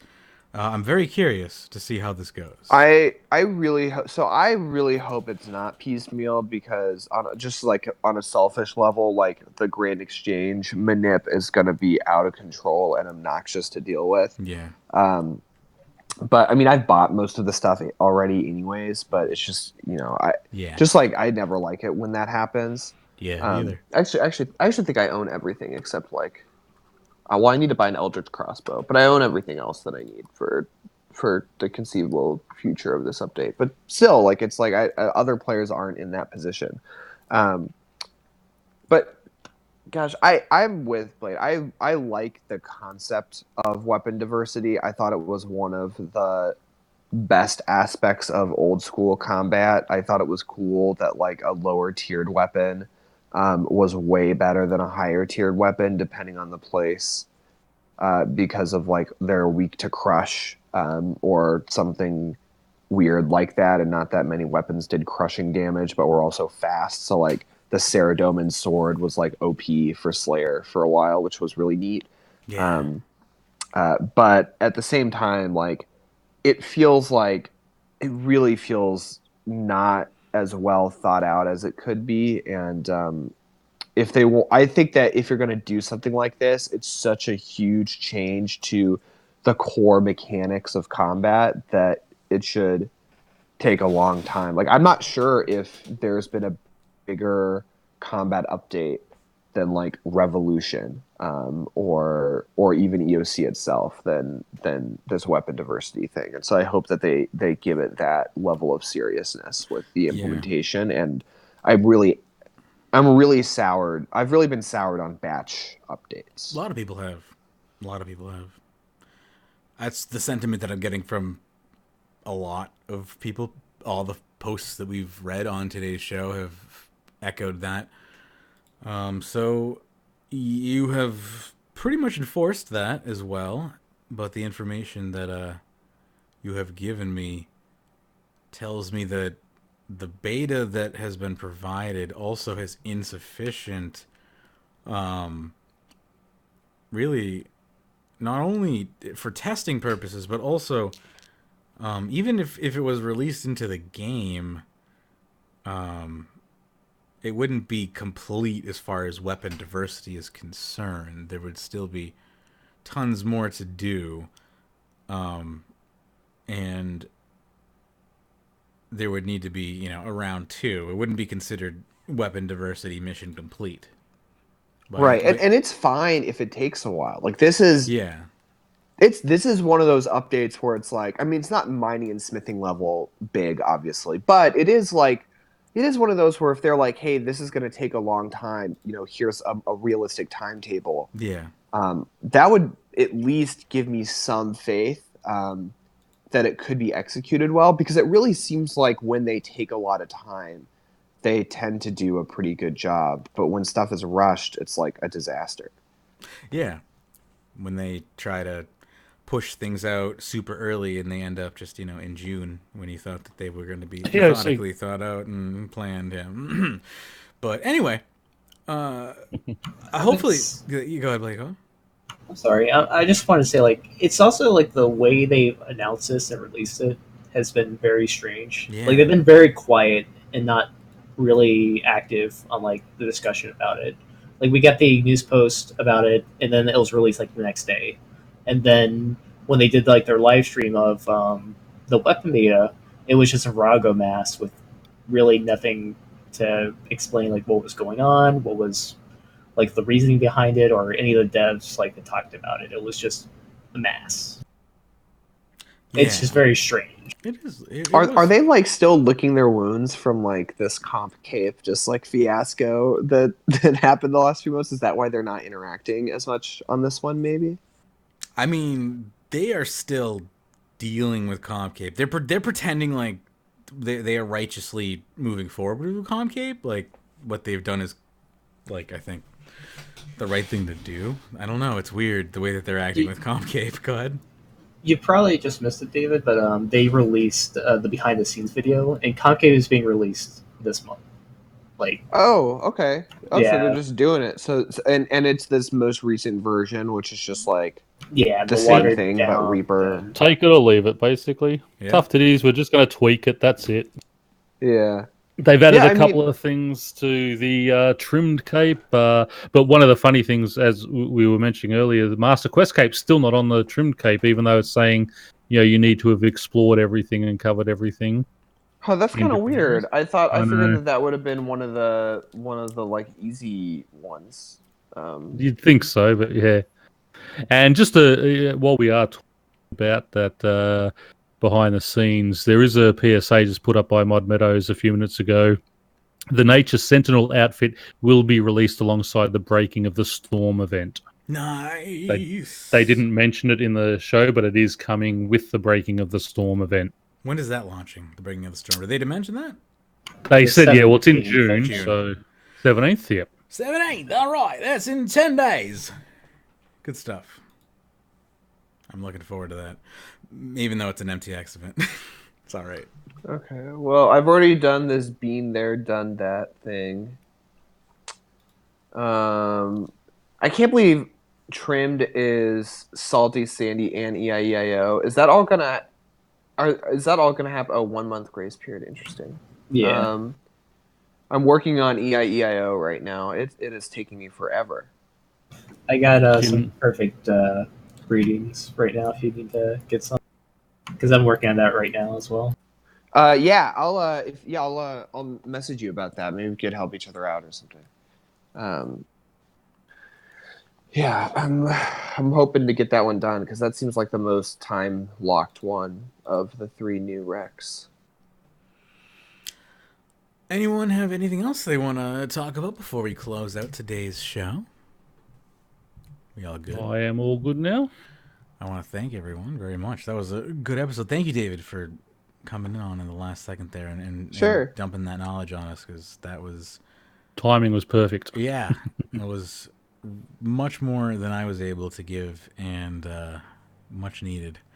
Anyway, yes, go ahead. Well, one thing real quick. I just want to say I'm pretty happy about the Elite Dungeon chest rework that finally went into place. There were some like hilarious bugs. Well, debatable whether it was hilarious. Like someone like lost a pet, but fortunately, Shawnee got it back. Shawnee got it back to them. But I think the chest is making the experience a little bit better.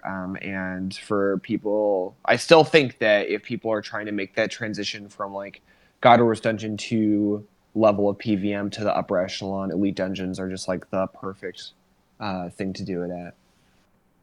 I agree. I love Elite Dungeons. Except for one. I mean, have they made one any better yet? I heard they went back in quality of life. Maybe I should give it a try. I mean, they just made it like a lot more money. So like Elite Dungeon 1, if you're good at it, it's like 40 mil an hour, or at least close to that. At least 30 mil an hour.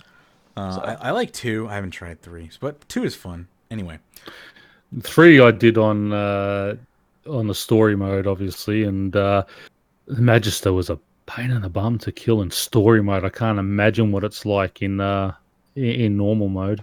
I'll have to give it a go and see what it's like someday soon. I gotta get back into RuneScape. I've got to pay David to take me through them to get my. Sky released a guide for Ambassador, which is very good.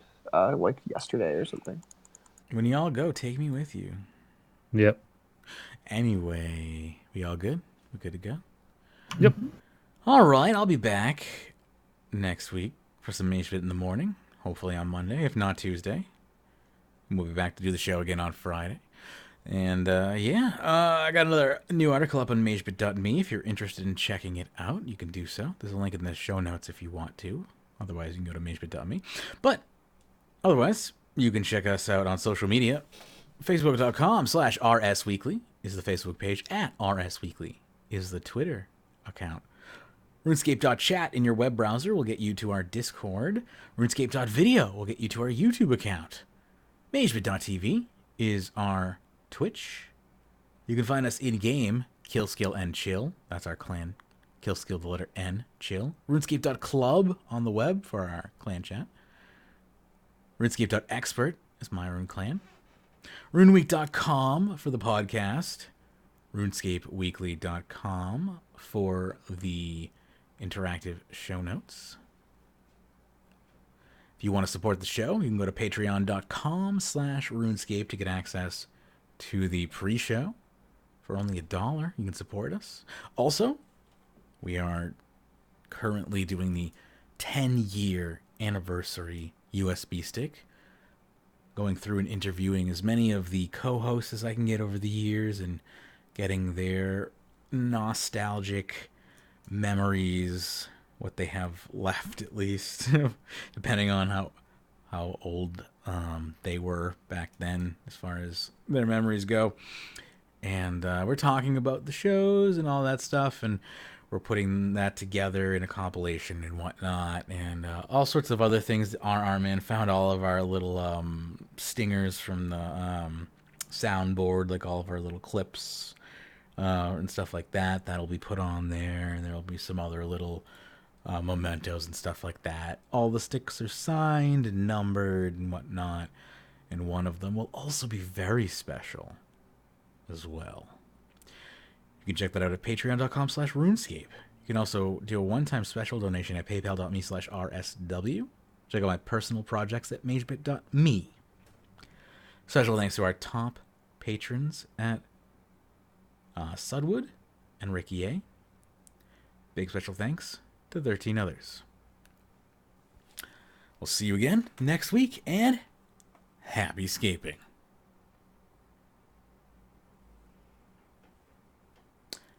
Stay tuned for reruns.